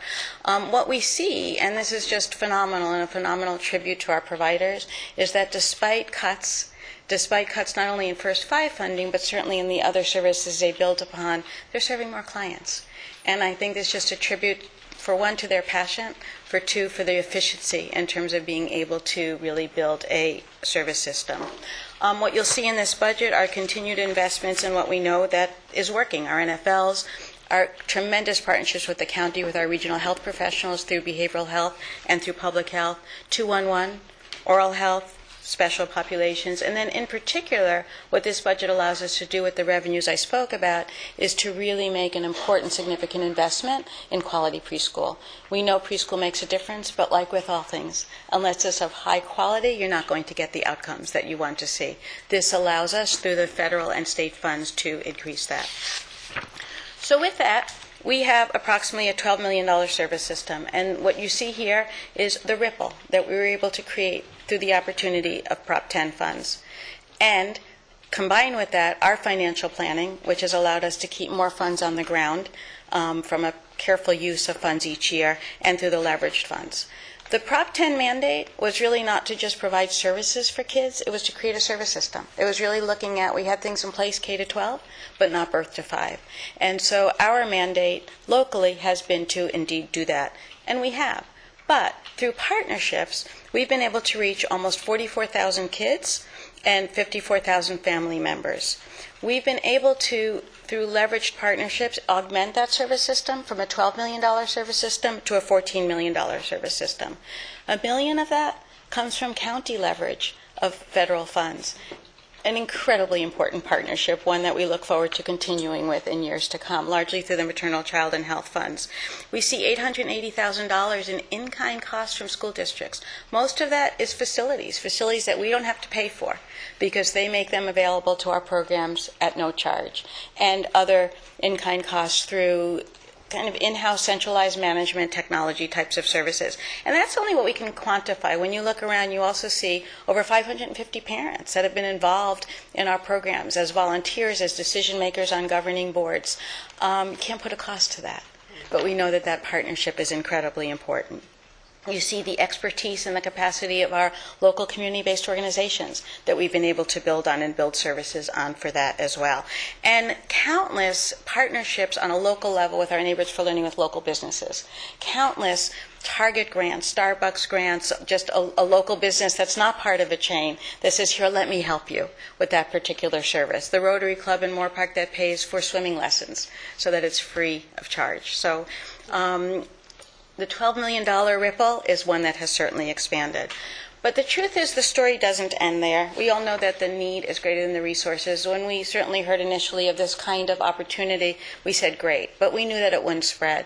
And so what we did know is that we needed to come together in new ways and to create really what I call a bigger ripple. And so here you see some examples of those bigger ripples when we are able to reach out to even greater partnerships and serve even more families and the whole family. We don't have to stop at age 5 when we go through these types of partnerships. Ventura County Together, I heard it mentioned earlier today, but in a partnership with United Way, Ventura County Community Foundation, the Community Commission, and 40 nonprofit and local county agencies. Over the past few years, we raised $300,000 for food, shelter, health care, and for 211, something that none of us could have done alone. But with that internal ripple, that center ripple, we're able to create the opportunity. We recently launched a Business and Community Leaders Alliance. We are growing 150 stakeholders. We have a quarterly newsletter of business leaders throughout the county who are interested in learning more about early education. And as a shameless plug, we do have a wonderful breakfast meeting this Friday where we have a Dr. Bartik, who is a nationally renowned economist who has really devoted his research, and I invite any of you who haven't registered to come to that as well. Good for Kids, I think you've probably heard of this program. It's to create healthy food meal options for kids. We piloted it in 3 counties, 45 restaurants in pilot counties that are serving healthy kids for meals. We're about to launch it full scale, have Good for Kids certification, but this is how together we create the kind of change that we need to see. And of course, the partnership through Aline BC, which has brought so much opportunity into the county through the CDC and the Kaiser grants. So here's the whole picture. You have a core investment, the first 5 Ventura County, a ripple that allowed us to weave even a greater net for children and to serve even more families. And then finally, collaborations, which are addressing needs in new ways. So what? Why? Why is this important? Because the first 5 years impact a lifetime. And if we don't start then, and if we don't start together, we don't get to where we need to be as a county. Thank you so much. I'd be happy to answer any questions. Thank you. Any questions? Professor Bennett? It's not a question, but I just want to thank you for and ask you to just keep the fire burning. I know it's going to be it's going to be a tough couple of years, with what the state is doing and everything else. And this first 5, approach has been very successful. And a small amount of money that's leveraged a lot of action at such a valuable time in kids' lives. And you're playing a key role in that, and your staff, and just try to keep that fire burning as bright as you can during these times. So thank you very much, Claudia. Thank you. And Mr. Chair, too, thank you for bringing the report in. It's always good to capture the highlights of the work and the very efficient management of the funds. The fact that in this county we work to remove silos. We really do work to get partnerships, and Bruce Stensley's here from the Economic Development Collaborative has stepped up with a key partnership with us and the Community Commission, and that's why we're so successful, frankly, with fewer resources but greater impact. And it's a pleasure to be able to serve back on the commission with you, Claudia, and with your small but mighty team, and the other commissioners. So I think the work is remarkable. To launch that Fillmore Child Care Center was it took a while. It was a big challenge, but it just wonderful. So thank you all. Thank you for bringing the report to us, the annual report. It is a receive and file action, but appreciate that the board is hearing that today. Yeah, it's a lot of great work going on, and I know you're putting a lot of pressure on our CEOs up for that 4.4% in your administrative costs. He's got a challenge ahead of him now. Come on, buddy. I knew you couldn't resist. I know. That's right. Sorry, no. But no, it's congratulations on that. But I also Always think of very efficient. Your leadership, Claudia, Yeah. is so key. I mean, like Kathy is to the homeless, I think of you to children's services here in this county.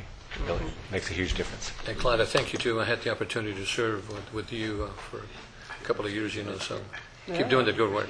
It does give kids a real a jump start, and families. And particularly when you can get those services out to those parts of the community that are so needed and are don't have them otherwise. So thank you for that. Okay, so we got a motion, receive and file. Thank you very much. Thank you, Claudia.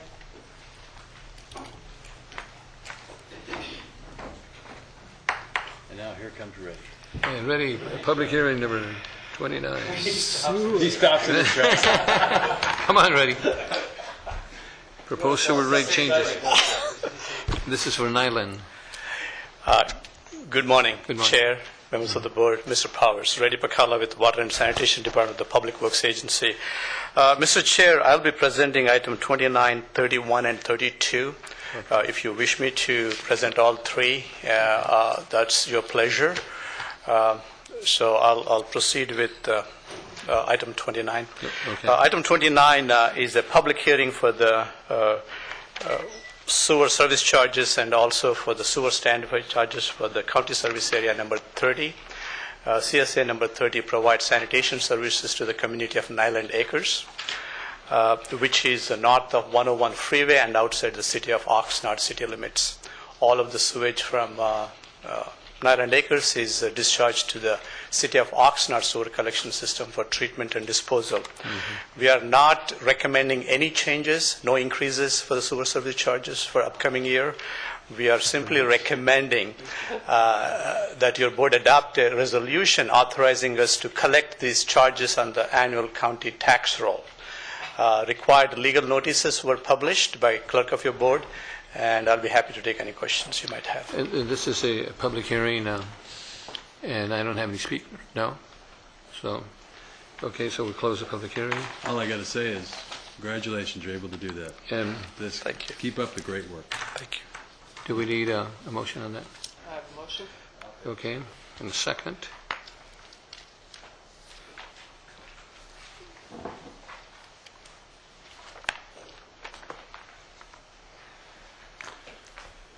May I proceed with item 31? 31. Okay. Let's go ahead. Thank you, Chair. Bless you. Bless you. Item number 31 is another public hearing for establishment, a collection of water standby charges for Ventura County Water Work District Number 1. As you know, District 1 provides water and sanitation services to the city of Moore Park and areas to the north end city.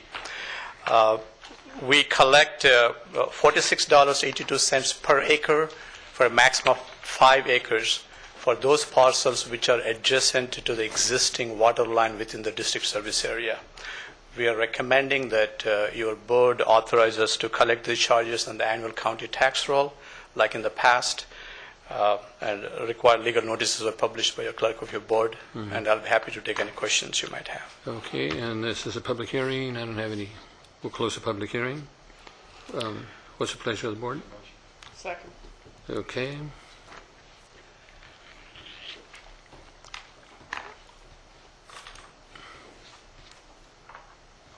It's approved. Thank you. Item number 32 is another public hearing for Ventura County Water Work District number 17, which provides water supply to the Bell Canyon.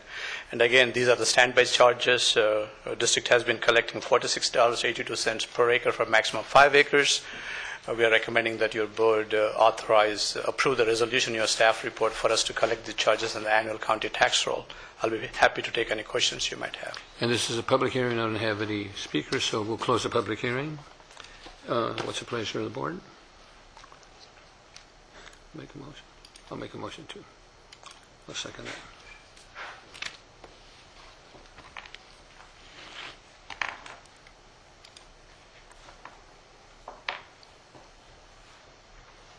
Thank you. Thank you, Chair. Oh, then it's gone.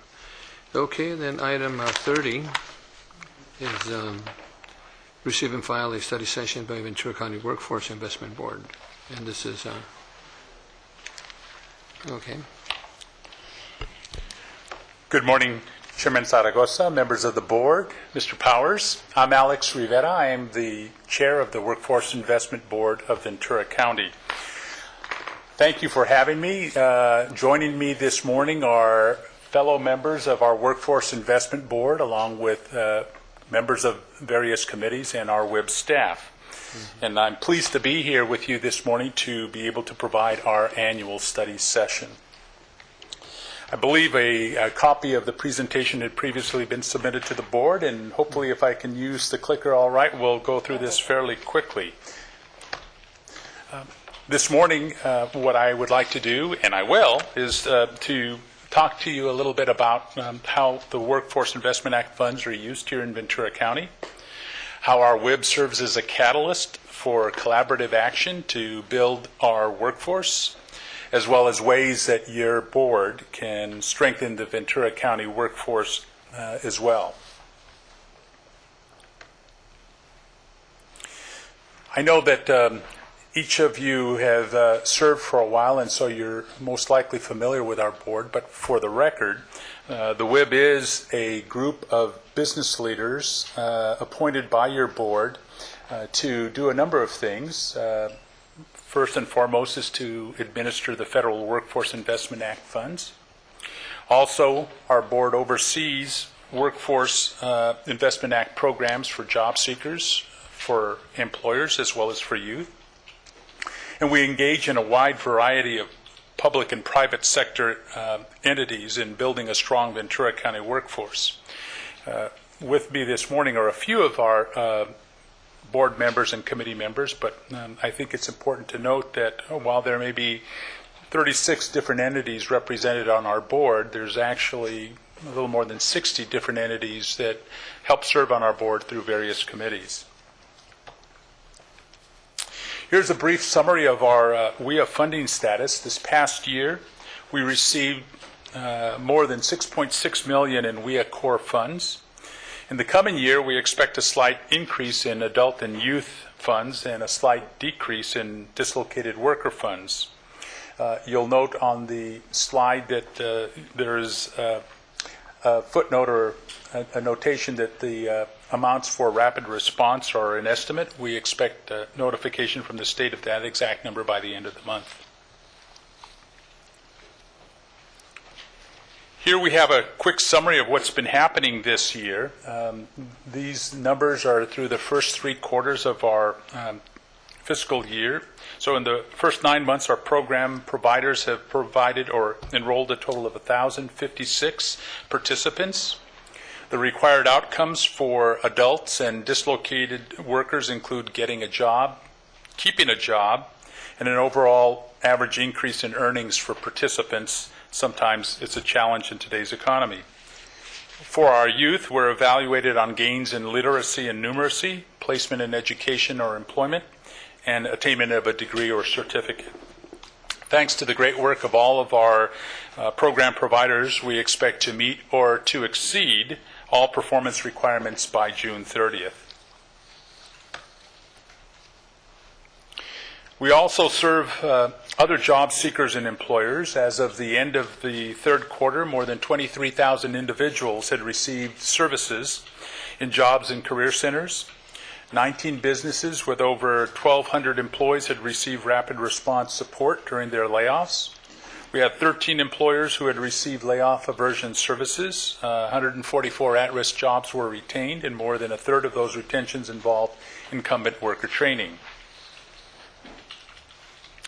As you know, our WIB members share a commitment to having a strong Ventura County workforce that provides a strong, relevant, and reliable talent pool, a pool that's ready and able to support our changing business needs and is able to compete in our global economic environment.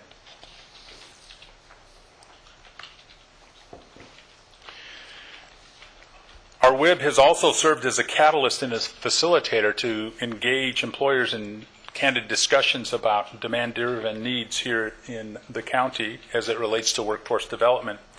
With work with the employers this year has addressed a number of different areas, but the 3 of the specific priorities that our WIB is focused on this year has been in the areas of allied health, where the current focus is on those critical, hard-to-fill jobs, in technology-related jobs, and specifically the focus has been on manufacturing, and then what we term clean green, with the current focus on tourism and sustainability.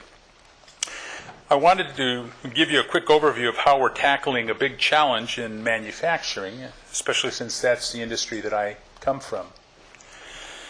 We have a critical shortage of workers that are available to fill open manufacturing jobs that we have here in Ventura County, even in today's current economic environment.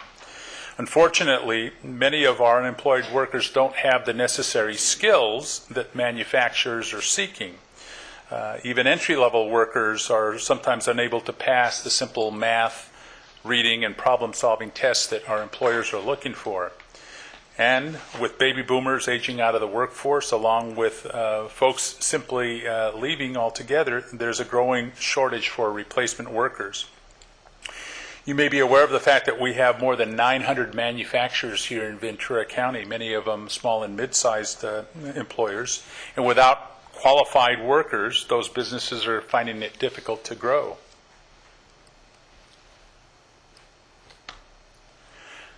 So to begin the dialogue on manufacturing, the WIBS Committee on Applied Basic Skills formed a core group that included leaders from business, economic development, labor, and education.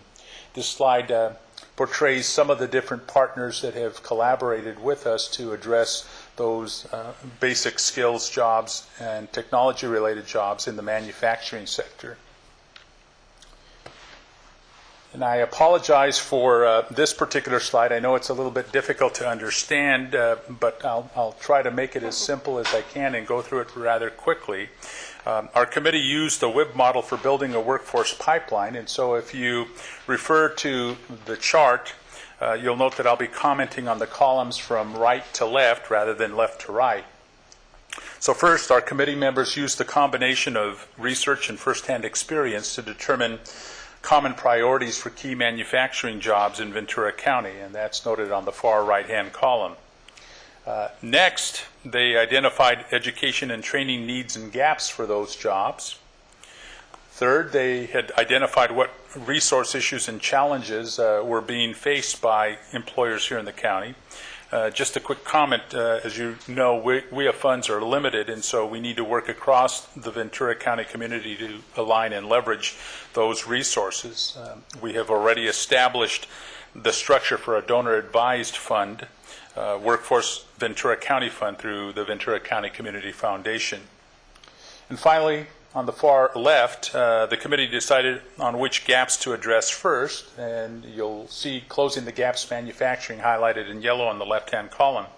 Some brief examples of what our committee members have been doing to address and close some of those gaps are such things as developing certificates for manufacturing readiness, as well as a biomedical device certificate program. We've also recently formed a business-led manufacturing roundtable that we launched earlier this month and that was hosted by Haas Automation, one of our committee members. Obviously, outreach is critical for engaging the employers here in the county and in the development of a competitive workforce. So this is an example of the employer outreach that the WIB does through our Workforce Update, which is our e-newsletter. You'll note that this particular edition on the slide features closing the talent gap in Ventura County manufacturing. WIB members also communicate monthly with employers as well as the public through our Workforce Wednesday programs. It's a live radio broadcast on KPTA, 1520 AM.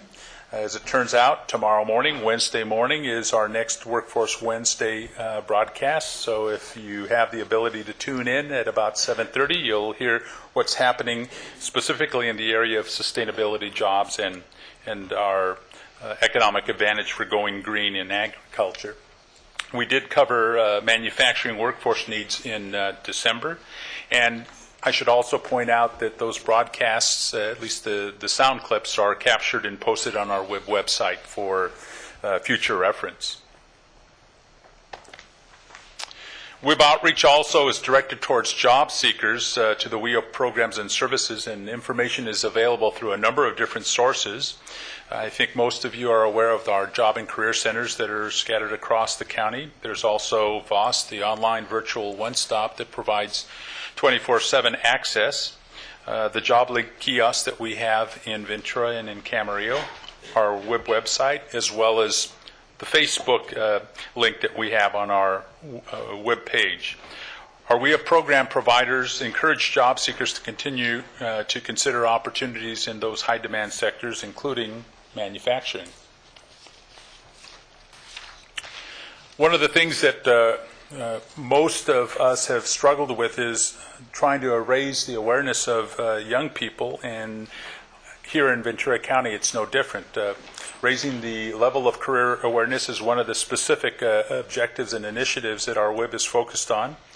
We encourage youth to explore different career options that is delivered through a number of different means, including radio and video spots, printed materials, our WIB website, Facebook, through school districts, as well as through various youth program providers.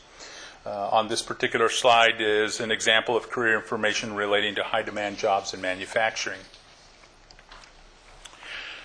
So, our members of the Workforce Investment Board sincerely appreciate the ongoing support of your board, and we respectfully request that you continue to encourage your constituents to access the free WIA programs and services, that you help us in encouraging employers to provide work opportunities for youth, hopefully participating in collaborative investment to continue the Ventura County Grows Business Initiative that was launched with WIA funding last year, as well as to support congressional reauthorization of the Workforce Investment Act.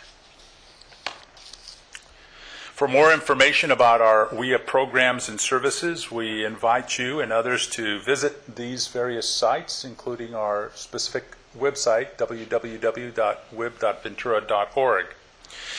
On behalf of the WIB, my sincere thanks to all of you for your time and attention this morning, and I'll be glad to answer any questions that you may have. Thank you, Alex. Any questions, Supervisor? I do. Can we take the slide back? Keep going back to the chart. There we go, right there. I have a few questions. Number one, I appreciate the presentation. Do you have this PowerPoint slide for us? Can you get us copies of this PowerPoint slide? We can have it available. That would be helpful. What's that? Right. Okay, great. Right, thank you. You have the list of priorities for manufacturing over the side there: assembler, CNC programmer, and industrial design machinist. And then later you had sort of the tech manufacturing side of that. Right. The issue that you described, which is a shortage of those trained manufacturing people, is a problem nationally for us. We're running into this problem. So we have this aging out, skilled machinist and these other technicians that, to a large extent, many of them have been trained on the job. That's right. In terms of that. So you have all these jobs that are aging out. Oftentimes they're trained on the job. Businesses are having trouble, finding people to be trained. My first question is, what do we at the Workforce Investment Board know about trying to answer the question that young people have when I talk to them about a concern that if they go in to become a machinist or an assembler, that it's going to be a career for, in the old days you could say, hey, I'm going to do this for the next 40 years, and that's what I'm going to do.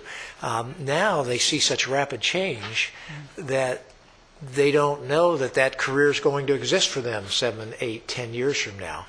How are we? What's the answer that we give? I just want to hear from you. I mean, I have some ideas in my head, but I want to hear from you as I'm talking to young people about that. Well, part of it is to simply raise awareness of the fact that there are these jobs, that there is a great demand for jobs in manufacturing, and that not all of them require individuals to have a college degree or necessarily have to go on to further education, although certainly that's important. What we're trying to do is educate folks about the fact that so many of the jobs require what we call middle skills, something more than just a high school education, but some additional training that is available and is being provided in a number of different areas.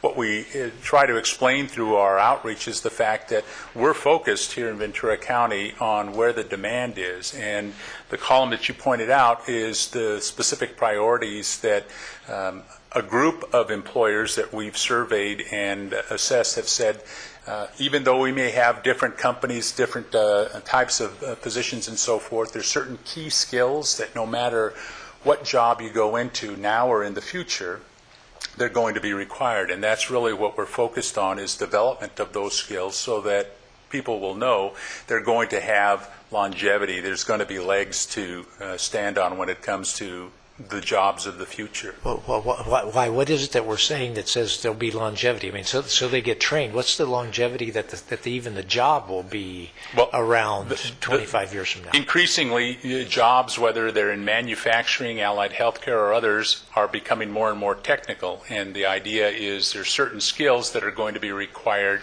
regardless of what sort of job you're interested in. And so what we're promoting is development of those specific skills, knowing that they're going to be around for a considerable amount of time. What the WIB does, in addition to assessing what goes on within the county through discussions with employers and others, is we have access as well to, I'll call, forecasting of where the jobs are going to be in the future. And although that's not necessarily an exact science, we have an idea of not just what jobs are increasingly going to be available in the future, but more specifically the skills that are associated with that. So one of the things is to convince these people they're going to have to stay on a constant training path. They need to get in and then with their employer continue to get trained for how the jobs are going to evolve. Lifelong learning is the theme, and it's not just for young people entering the workforce, but incumbent workers that have been in the workforce for a number of years now. In what sense do we have that we're closing the gap? We've talked about this. We know this thing has been growing. What sense do we have that we're clearly, I notice we have, we have the certificate programs that you've identified there, but we have many areas still. There are many areas, but it just starts with a single step and being able to begin to close some of those gaps. I mentioned some of the specific steps that our Workforce Investment Board has undertaken. These are just the initial steps, but there are a number of folks that are collaborating to address other areas, including changes to the curriculum in our public education system, providing internship programs that employers are willing to support, adopting more training models that seem to have more success, specifically bringing together employers who maybe on their own don't have the necessary resources to develop that workforce, but collaborating with others, they understand that we want to develop that pipeline and establish that talent pool here so that people don't have to recruit from outside of the county, or so that we don't lose the talent that we have here already. I mean, it seems like we're in constant competition. We have two issues. We have the issue of regulation, which is a state and federal issue. At the local level, the question is having this trained workforce, and we're competing with other training areas, and the Workforce Investment Board is going to be key for us in terms of being clear and identifying not just that they have all the resources, but identifying for our community college system, what it is that they can be doing in terms of improving those training opportunities. That's part of what the WIB, along with some of our other partners, the Economic Development Collaborative of Ventura County as an example, actively seek and promote, saying that we want employers to consider Ventura County as the place to establish their business or to grow their business, because of the fact that we want to be able to provide the high-skilled talent that they're looking for. It already exists in large part, but because of the ongoing shortage, we're looking to do what we can to see about beefing up that talent pool. And how do we feel about our collaboration with the Community College District in terms of these training programs? It's working out terrific. We've got a number of folks that we partner with from our Community College District. The Community College District happened to be one of our primary supporters and sponsors for the recent roundtable of manufacturers that I referenced earlier, and I know that they're going to continue to work arm in arm with us to continue to provide that development of our workforce here. Great. Thank you. Any other questions, Supervisor? Supervisor Bennett kind of went to the heart of it, that there is a frustration I'm sure you all feel when you know that there are jobs available and at the same time you have this high unemployment rate. And at the same time, I was just commenting earlier at the board comments that there's members of the state legislature who are saying, job training is not needed because there aren't jobs. But the fact is, it's just we don't have the employees ready to go and already trained, and so being able to provide that training, I think, is essential. Right, it is, and I know, well, I won't dwell on it too much, but there is efforts underway to direct more of the WIA funding specifically to job training, and so that's one of the things that we know we'll have to contend with in the future. It could mean the difference whether people get jobs or not. Just That's being true. able to have that training, and on-the-job training is even more critical, I think. And Alex, I know you mentioned it before, but to find those jobs just through the college system, or There's a variety of different methods. I generally tend to direct people to our Workforce Investment Board site, but from there it's the launching point to be able to link to a number of other areas. so they can find out what's available and what kind of training they can get and so forth. Yes. Fantastic. Okay. And Mike. thank you, Alex. To some degree, it's a continuum, I Sure. would think, right? There's the high school aspect, the colleges, and then on-the-job training. Right? All of those things factor into a lot of these jobs. That's right. What we try to do is to be able to address each step of that spectrum in terms of what are we doing at the K through 12 level, what are we doing at the community college level, at the adult and continuing education level, working with career technical education groups, as well as the other partners that we have here in the county. Well, it's a unique role that the WIB has, I think, in monitoring that, I would think, and identifying those areas where there's need, too, by having the strength of the board that you have with the variety of folks on it and backgrounds to say, these are where the jobs are. And particularly it's not healthcare, just- we've heard, and the tech manufacturing, we hear more and more of that, so it sounds like you're really targeting the right areas. I think so, and I was going to say it's just not our our WIB board specifically, but so many of the different providers that we partner with to see about making it all happen. I know in the close to 5 years that I've served on the board, our board has developed more of a reputation here in the county as being one that's a strong board, one that is impartial, that is looking to fairly and equitably be able to provide services across the county without any bias to one group, one part of the county, or anything like that. And that partnership with EDCVC, I'm sure, is central to that, too. So. You have all the key players right here, too. This is good people, that can provide those jobs, They're great people. Absolutely. That's right. Yeah. Any other questions? Good report. Thank you. Thank you so much for the Thank you. Excellent report. And thank all of you for being here today. So, is this a receive and file? Okay, we got a second. Thank you. Thank you for being here today.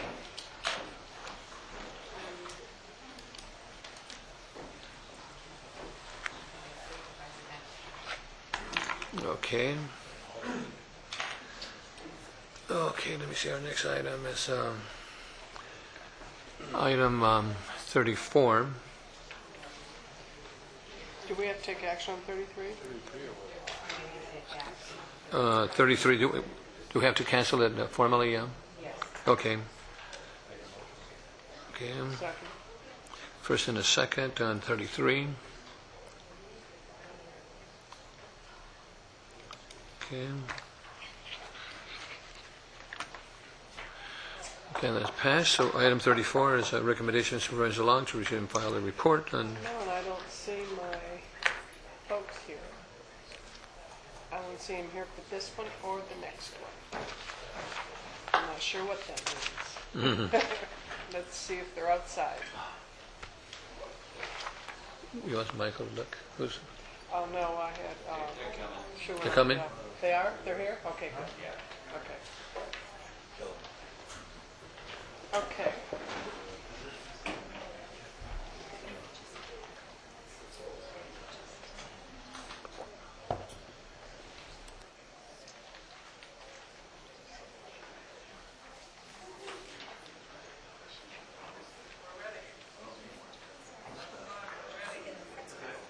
Okay, board members, thank you.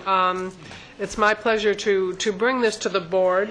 I'd like to invite up Krista Klippinger, who's a consultant, and Ernesto Duran, who is a research specialist, who's going to give us the highlights on this Partnership for Safe Families and Communities report, and it's addressing violence on children in Mixteco families in Ventura County. And as my board letter notes, this was brought to the Community Commission, and I felt it was such an important and compelling report that the entire board should hear this. As you know, we have probably one of the largest Mixteco populations in our county in the state, and it was really through this generous support of the California Endowment and countless volunteer hours that they were able to do this analysis and look at addressing issues related to impact of violence on children in this area. The report has many other values as a result of doing this level of analysis. And so, as the board letter notes, we've got the impact of violence on part 1 on family violence, and then the specific to the Mixteco population. So I was very pleased that you were able to come in and present this report, and on behalf of the Community Commission and the work that was done as a result of the Partnership for Safe Families and Communities. So welcome, thank you for coming in, and invite you to make your presentation. Thank you, Supervisor Long.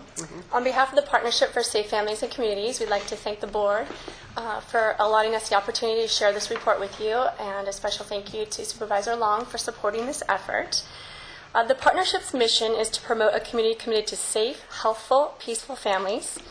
The Partnership's objectives are to promote awareness of family and community violence and the resources available for prevention, intervention, and treatment, to facilitate the education and training of professionals and community members in the prevention, intervention, and treatment of family and community violence, to develop and support public policy and legislation that furthers the mission and goals of the partnership, and to provide a forum for interagency cooperation and coordination. I'd just like to acknowledge this wonderful group behind me. This is a lot of our board members representing the Partnership for Safe Families and Communities, as well as some of our staff. So thank you for being here with us today. Welcome. All right. So essentially, the partnership was approached by the Community Commission of Ventura County to research data and information about the impact of violence on our community. And we thought the scope of that project was pretty grand. So what we got was permission from CCVC to hone in on the impact of family violence on children, with an emphasis on the underserved population of the Mixteco community. So in front of you is the foundation and the product of that project. We were able to provide, get granted support from the California Endowment to help facilitate this.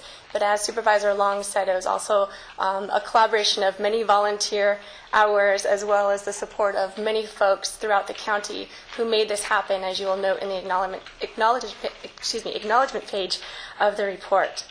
So as we sat down to unearth research about family violence and its impact on children, we came to understand that it's not a standalone issue when so many other challenges stem from exposure to violence.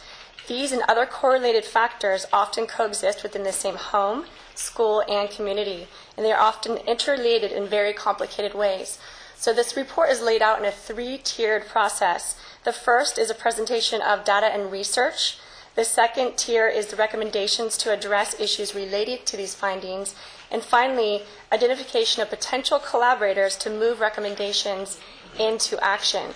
So we as a partnership believe that, yes, it's very easy to come up with information as to what is happening in our community, in our county, and these are the issues, but how do we move into facilitating the recommendations into action and not just come up with a problem, but also be solutions orientated. So this report essentially does all of the above. So in part 1, we honed in on childhood interrupted, the impact of family violence on children. And as I mentioned before, we unearthed lots of factors that are associated with exposure to family violence.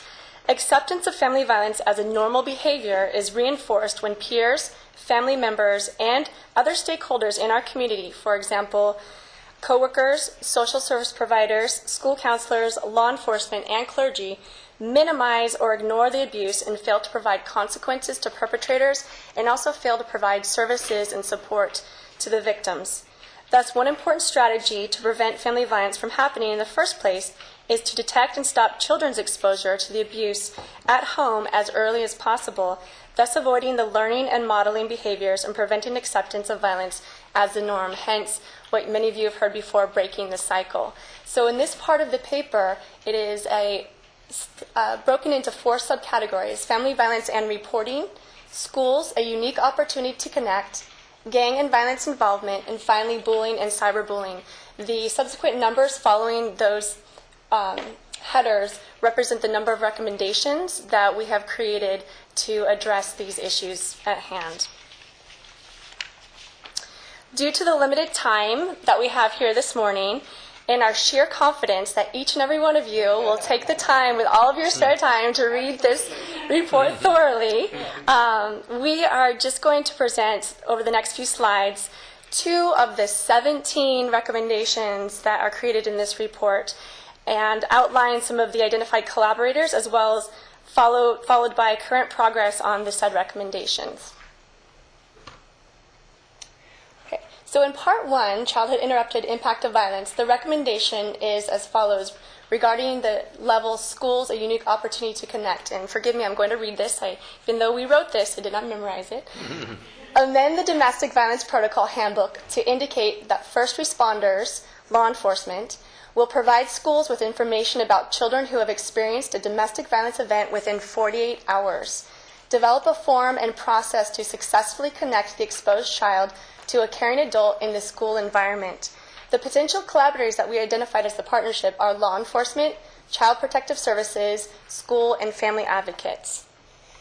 So we are very excited to announce that we have been in some pretty deep conversations with both the Oxnard Police Department as well as the Oxnard School District to address and move this recommendation into action. Unfortunately, board members, there is in our county inconsistent and what's the word I'm searching for? Inconsistent follow-through and a lack of a formal process for children who are part of domestic violence disputes in the home receiving services. I'd like to commend Oxnard Police Department. They are one of the few police departments in our county that actually have a box on their form when responding to a domestic call that indicates children present in the home. So they have really stepped up to the plate, saying that they would like to continue working in the direction of supporting children exposed to family violence by facilitating training for their officers to learn more not just about the cycle of violence and the impact it has on adults, but also the effects it has on children. They are also willing to look at developing and utilizing a waiver, so when they do go to respond to these domestic calls. We have a question. Go on. I think you're answering it right now. You can get it requires a waiver from the family in order to share that information. Correct. Okay. So that's I was thinking it might not be legal. But how is that possible? Exactly. Trust me, this has been we've had many conversations, and we're really starting to get the steps rolling and how we can make this happen. You have to have the permission from them. Exactly. So the waiver that we are trying to identify is the waiver that will allow law enforcement to go into the home and talk to the guardian or the parent of the child and release the Information. pardon me? No, go ahead. Okay, so it's a release waiver. So essentially, that will be provided to the school district, where the child will then be able to access resources on site. Now, the Oxnard School District is also, again, deep conversations. I don't want to commit any of these entities to this is what they said they're going to do, but we are in heavy conversations for further training their staff on the impacts of family violence. As you can imagine, a lot of these issues that children experience in the home manifest themselves in very interesting behaviors in the classroom as well as on campus. And some of the things we talked about in those subsections, for example, bullying and cyberbullying, gang involvement and whatnot, those are all reflections of exposure, potentially exposure to family violence in the home. So the Oxnard School District is also agreeing to work with Oxnard PD to receive referrals and provide services to the children attending their schools.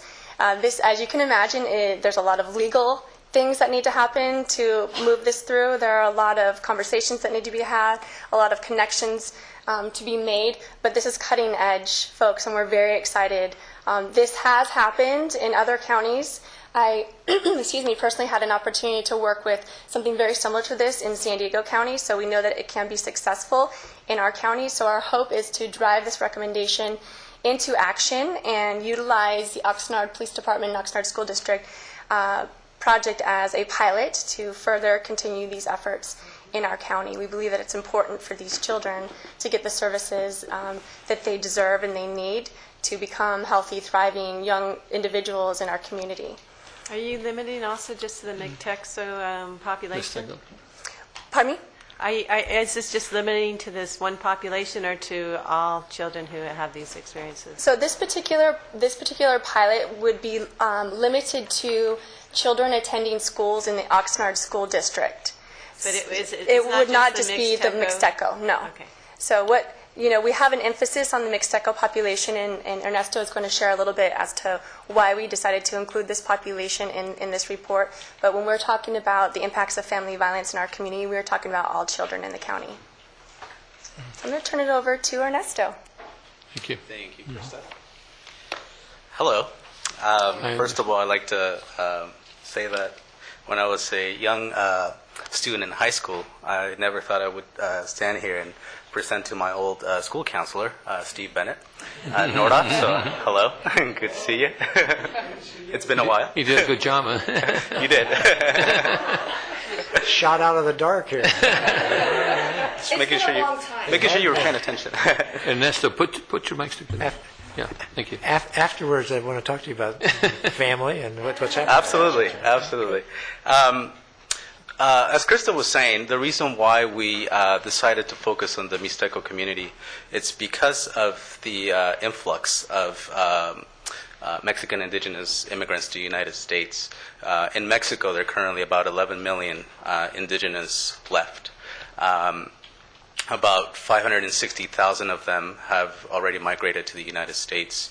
We have about 250,000 in California. And out of those 250,000, 30,000 are living in our county. We are assuming that most of them are Mixteco just because of the data and the research. It is very important for us to look at this community because it's expanding, it's growing, and and they have roots now in our community. We have. I wanted to talk about the recommendations that we listed on the report. One of the things that we discover is that the connection with the community is very important. The Mixtecos, for the most part, are a segregated community that have limited access to services because of where they live. Transportation is an issue. And one of the things that we wanted to talk about in the report is cultural awareness, the issue of transportation, existence of healthcare, which is an issue to this population, connecting the Mixtecos with healthcare, and using the schools as another means to connect them with the community. And finally, the private sector. As we know, a big majority of the Mixteco community are farm workers. And we found that if we include the private sector in this effort, that it would be a great, another source, another venue to help them. One of the recommendations that we decided to highlight today is the connection with healthcare.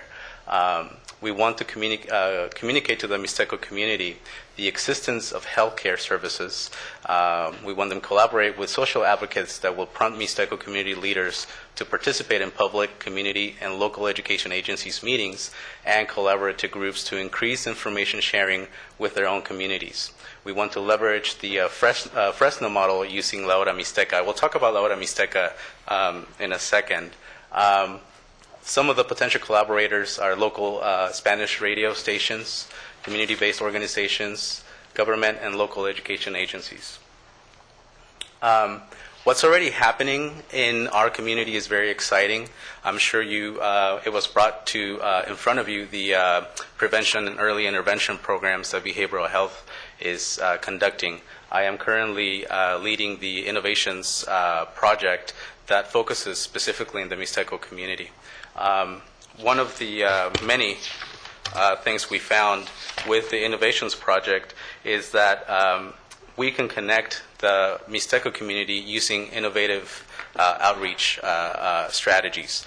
One of them, for example, is by having a 24-hour hotline for people, Mixtecos, to call. So these hotlines would be placed in selected homes. So we would identify promotoras, we would train the promotoras to take phone calls from the Mixteco community so that they could get some basic help.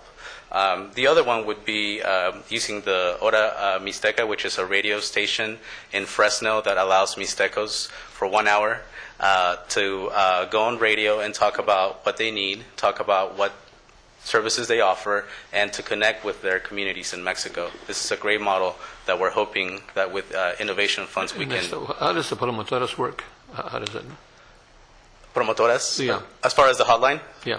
So we're looking at training promotoras, existing promotoras, to provide basic mental health services. So looking at a kind of like a counselor model, where they will call and say, my husband just hit me, or I need help. I need help. What do I do? Who do I call? So it's like a hotline, Yes, some basic assistance. And these are recommendations that came from the community. These are not recommendations that came from me.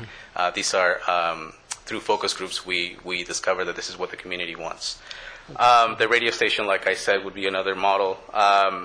Using technology such as Facebook. It was very interesting to be in a household, in a Mixteco household, where they don't speak Spanish or English, but they have Facebook and they have an iPad. So that was very, very interesting. Songs. In what language? I know. No, it was Spanish, but it was broken Spanish. One of the things that one of the Mixteco leaders said is that when they feel stress, when they feel, as they call it, preocupación, they listen to music. And he said it would be great if we can write music in Mixteco talking about, family values, men, encouraging men to not hit their wives. And so they're very serious about this. And so we're hoping that with the innovations, we can do that. Supervisor Parks? Trainings for doctors. Western medicine is effective in this side of our country, but as we have this community that needs specific help, we need to connect ethno-specific diseases. And what I mean by that is that when I asked Mixtecos, do you suffer from stress? They said no. And when I said, do you suffer from preocupación? They're like, yes, I do that. So it's really connecting the education, the language to our own practices here to make sure that we're providing targeted service. That's all I have. Okay. Well, we appreciate, the partnership appreciates your patience. This has been a 2-year-long process and project, and to condense this report, 7-page report, into 15 minutes succinctly and with clarity has been quite a challenge. I might feel a little bit jumbled because we are addressing very specific populations in similar ways, but yet different ways. But we hope and strive to have given you a report that creates a flow and everything will make sense and you'll have, that's what they were talking about, aha moments once you have an opportunity to read this report. It's a good report. Thank you. The next steps for this is to continue to build on. The partnership has a committee that is committed to further move these recommendations into action. And what we need from our county, from our community, is different folks who will be collaborators in seeing these efforts through. The partnership is mostly a volunteer-based organization. We have about 3 staff members in total. So much of the work that you see in front of you is driven completely by passion and desire to see things happen in our county. So as we work together, we seek the endorsement of the board of supervisors to support these efforts. And if you happen to, notice or come upon an action that you see starting to be facilitated in our county, for example, one of these recommendations, and it happens to go to the DA's office because we have to figure out the legalese behind a waiver attached to children getting services on their school campuses. Those are the types of things that we seek from the Board of Supervisors as well as our leadership alike. The partnership acknowledges there are a lot of really magnificent current efforts taking place in our county to provide services to the Mixteco folks as well as to children exposed to family violence. What we're looking for is a congruency in these efforts and more collaborative processes to ensure that these children don't fall through the loopholes, as well as the Mixteco population where there might be a service provided, however it might not be adequately meeting the needs of these populations. So through a lot of grueling work, we present to you this policy recommendation paper, and thank you very much for your time and your energy. And thank you. And you have a good commission here too, quite a few people that are... Pardon me? You have a good commission here, quite a few important Yes, people. we do. We have a lot of really wonderful allies, and we have a lot of support in pushing these through. Absolutely. So, any other questions? Just a couple comments, and to thank you for giving voice to these important issues. The Mixteco population is very important members of our community, so I think it's great that you're doing that. And just offer to help any way we can. I think, as you know, our health system, our social service system has a lot of programs out there tailored to the population with translation services to support, as I know other private providers do as well, like Clínicas del Camino Real. So anything we can do to help partner with that, we'd really love to do it. Thank you. Thank you, Supervisor. Thank you. Supervisor? Just one question out of your report, great report here, this is good. Why has Ventura County doubled the state average in violence? What's the deal? Is there any... You don't want to answer that? It's a good question. Don't know. I mean, it's amazing that that we're double that number compared to the others in a county like this. So. Yeah, of course. As I was researching, it looks like we, as a county, we're very committed to reporting everything and documenting everything. I'm not saying that other counties aren't doing that, but that's what I found. What I found out in conversations with other people as well. Ventura County is very adamant about documenting and reporting everything. So the data that you see is very accurate. So people report more than Yes. others, yeah. Yes. Right. And one thing to note, and one of the struggles that we've faced in the work of the partnership, as well as other collaborative agencies such as Interface and the Coalition in Family Violence, is that reporting may happen more frequently in the West County versus the East County. And so our attempt to get more services and more dialogue in the East County to address these issues is something that we'd like to pursue as well, because this issue does not discriminate. It goes across all socioeconomic, all racial, cultural, religious lines. So we've got work to do, but we're very excited about the support that we have in place to make this happen. Well, thank you for an excellent report. Thank you very much. Yes, I'd like to thank you for bringing this in. I was happy to ask you to do that because I think as you've already heard from the board members, the interest and the questions. And the thing we do best in this county is with communication, is collaboration and building on one another's systems or success. Looking at the Promotoris and that hotline, and is there a role there to connect with 211 with Promotoris who can access through 211 to be able to make that available? Looking at, and I know you do, and the partnership is wonderful, and what you're doing with such a broad stakeholders group to look at all of the needs of our children and family in the county. So this report, I think, has some excellent recommendations in it, and should frankly go to every city and all the not ancillary, but important collaborators who can look at these recommendations and see what the next steps are. So thank you. Thank you so much. Supervisor Long. Thank you. And thank you for the board, too. Thank you. Okay. Motion to receive and file. Okay. Yes.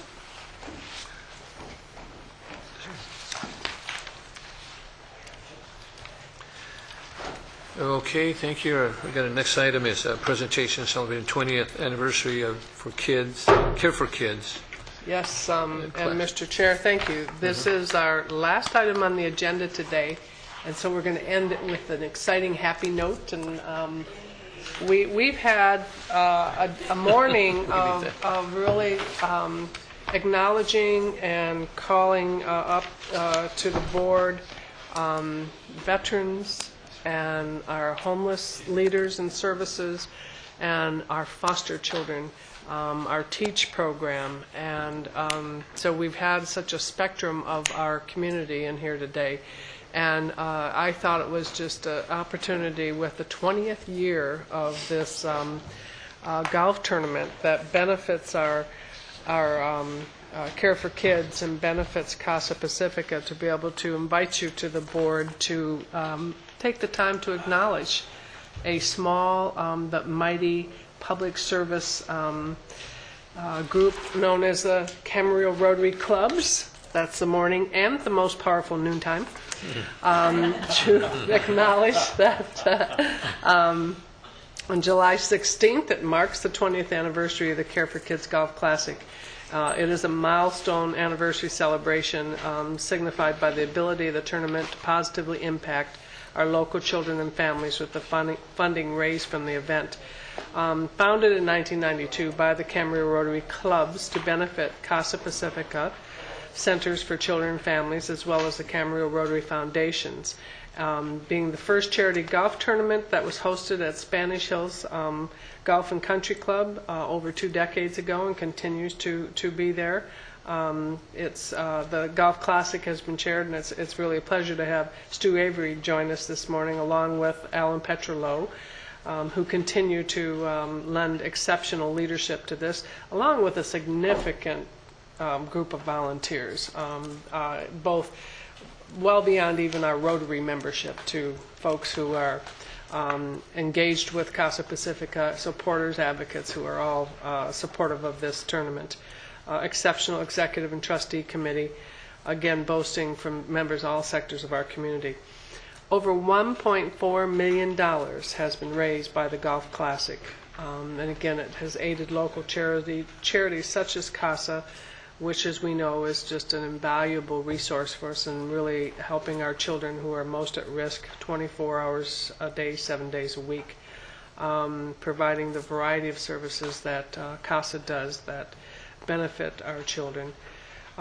The Golf Classic honors an esteemed philanthropic community leader, and for the 20th anniversary of the tournament's proud to honor our very own Dr. Steve E. Elson, who is here with us today, who's Casa Pacifica's Chief Executive Officer since its inception in 1994. So it is an all-day tournament that has great fun, as they all do. 18 holes of golf, delicious lunch and dinner, usually wonderful margaritas somewhere along the path. And again, lots of volunteers who work the course, who support the tournament, who all understand that what this tournament does in helping our youth at risk goes well beyond that one day of energy and passion and support to a lifetime of support for children.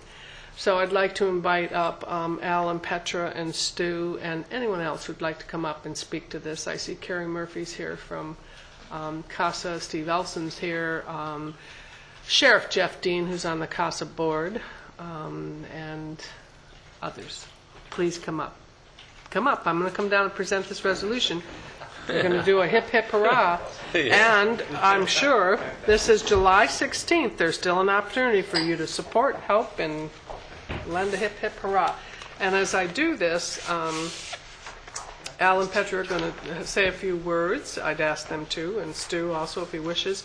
And just take a moment to acknowledge that, well, he better talk quick because tomorrow he's another year older. Well, thank you. It's an honor to be in front of the Board of Supervisors. I drew the short straw, so I get to do the talking. So on behalf of our committee, the Camarillo Rotary Clubs, and Casa Pacifica, we want to thank you for your time and effort to present this resolution to our committee, and we really appreciate that. For 20 years now, it's been a wonderful partnership between the Camarillo Rotary Clubs and Casa Pacifica. We have about 100 community leaders in Camarillo that comes together to form our Rotary Clubs, and has provided a great source of volunteers and support for this event that has been very successful over the years. Our two clubs are also very honored to be represented in county government. We have 3 elected officials that belong to the Camarillo Rotary Club, and I was surprised they're all here in this room today.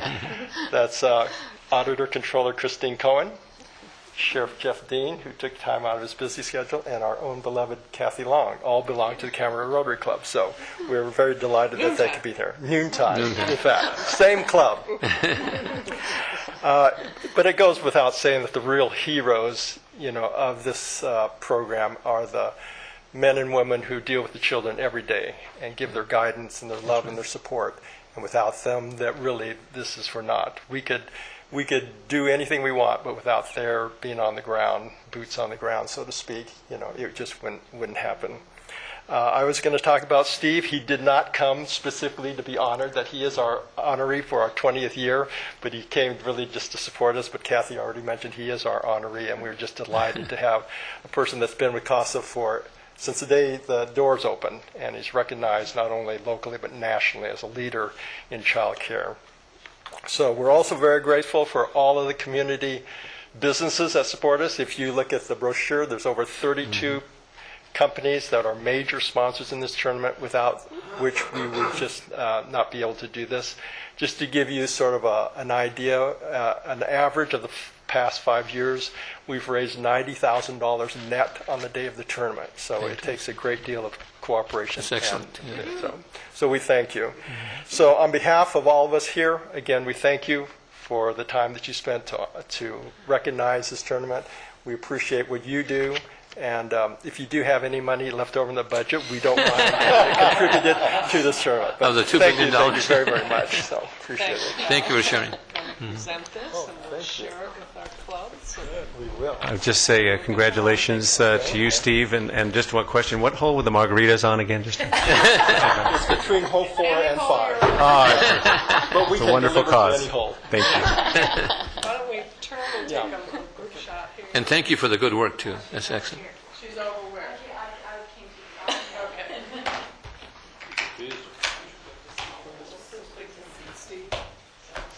Spanish Hills.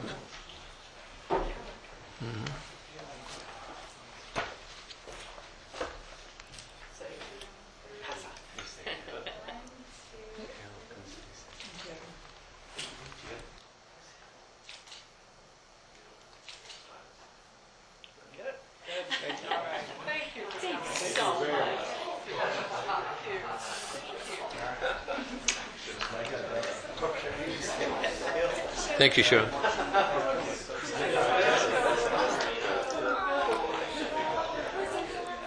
Ashley will be nice. Ashley's excited about working with Ashley. All right.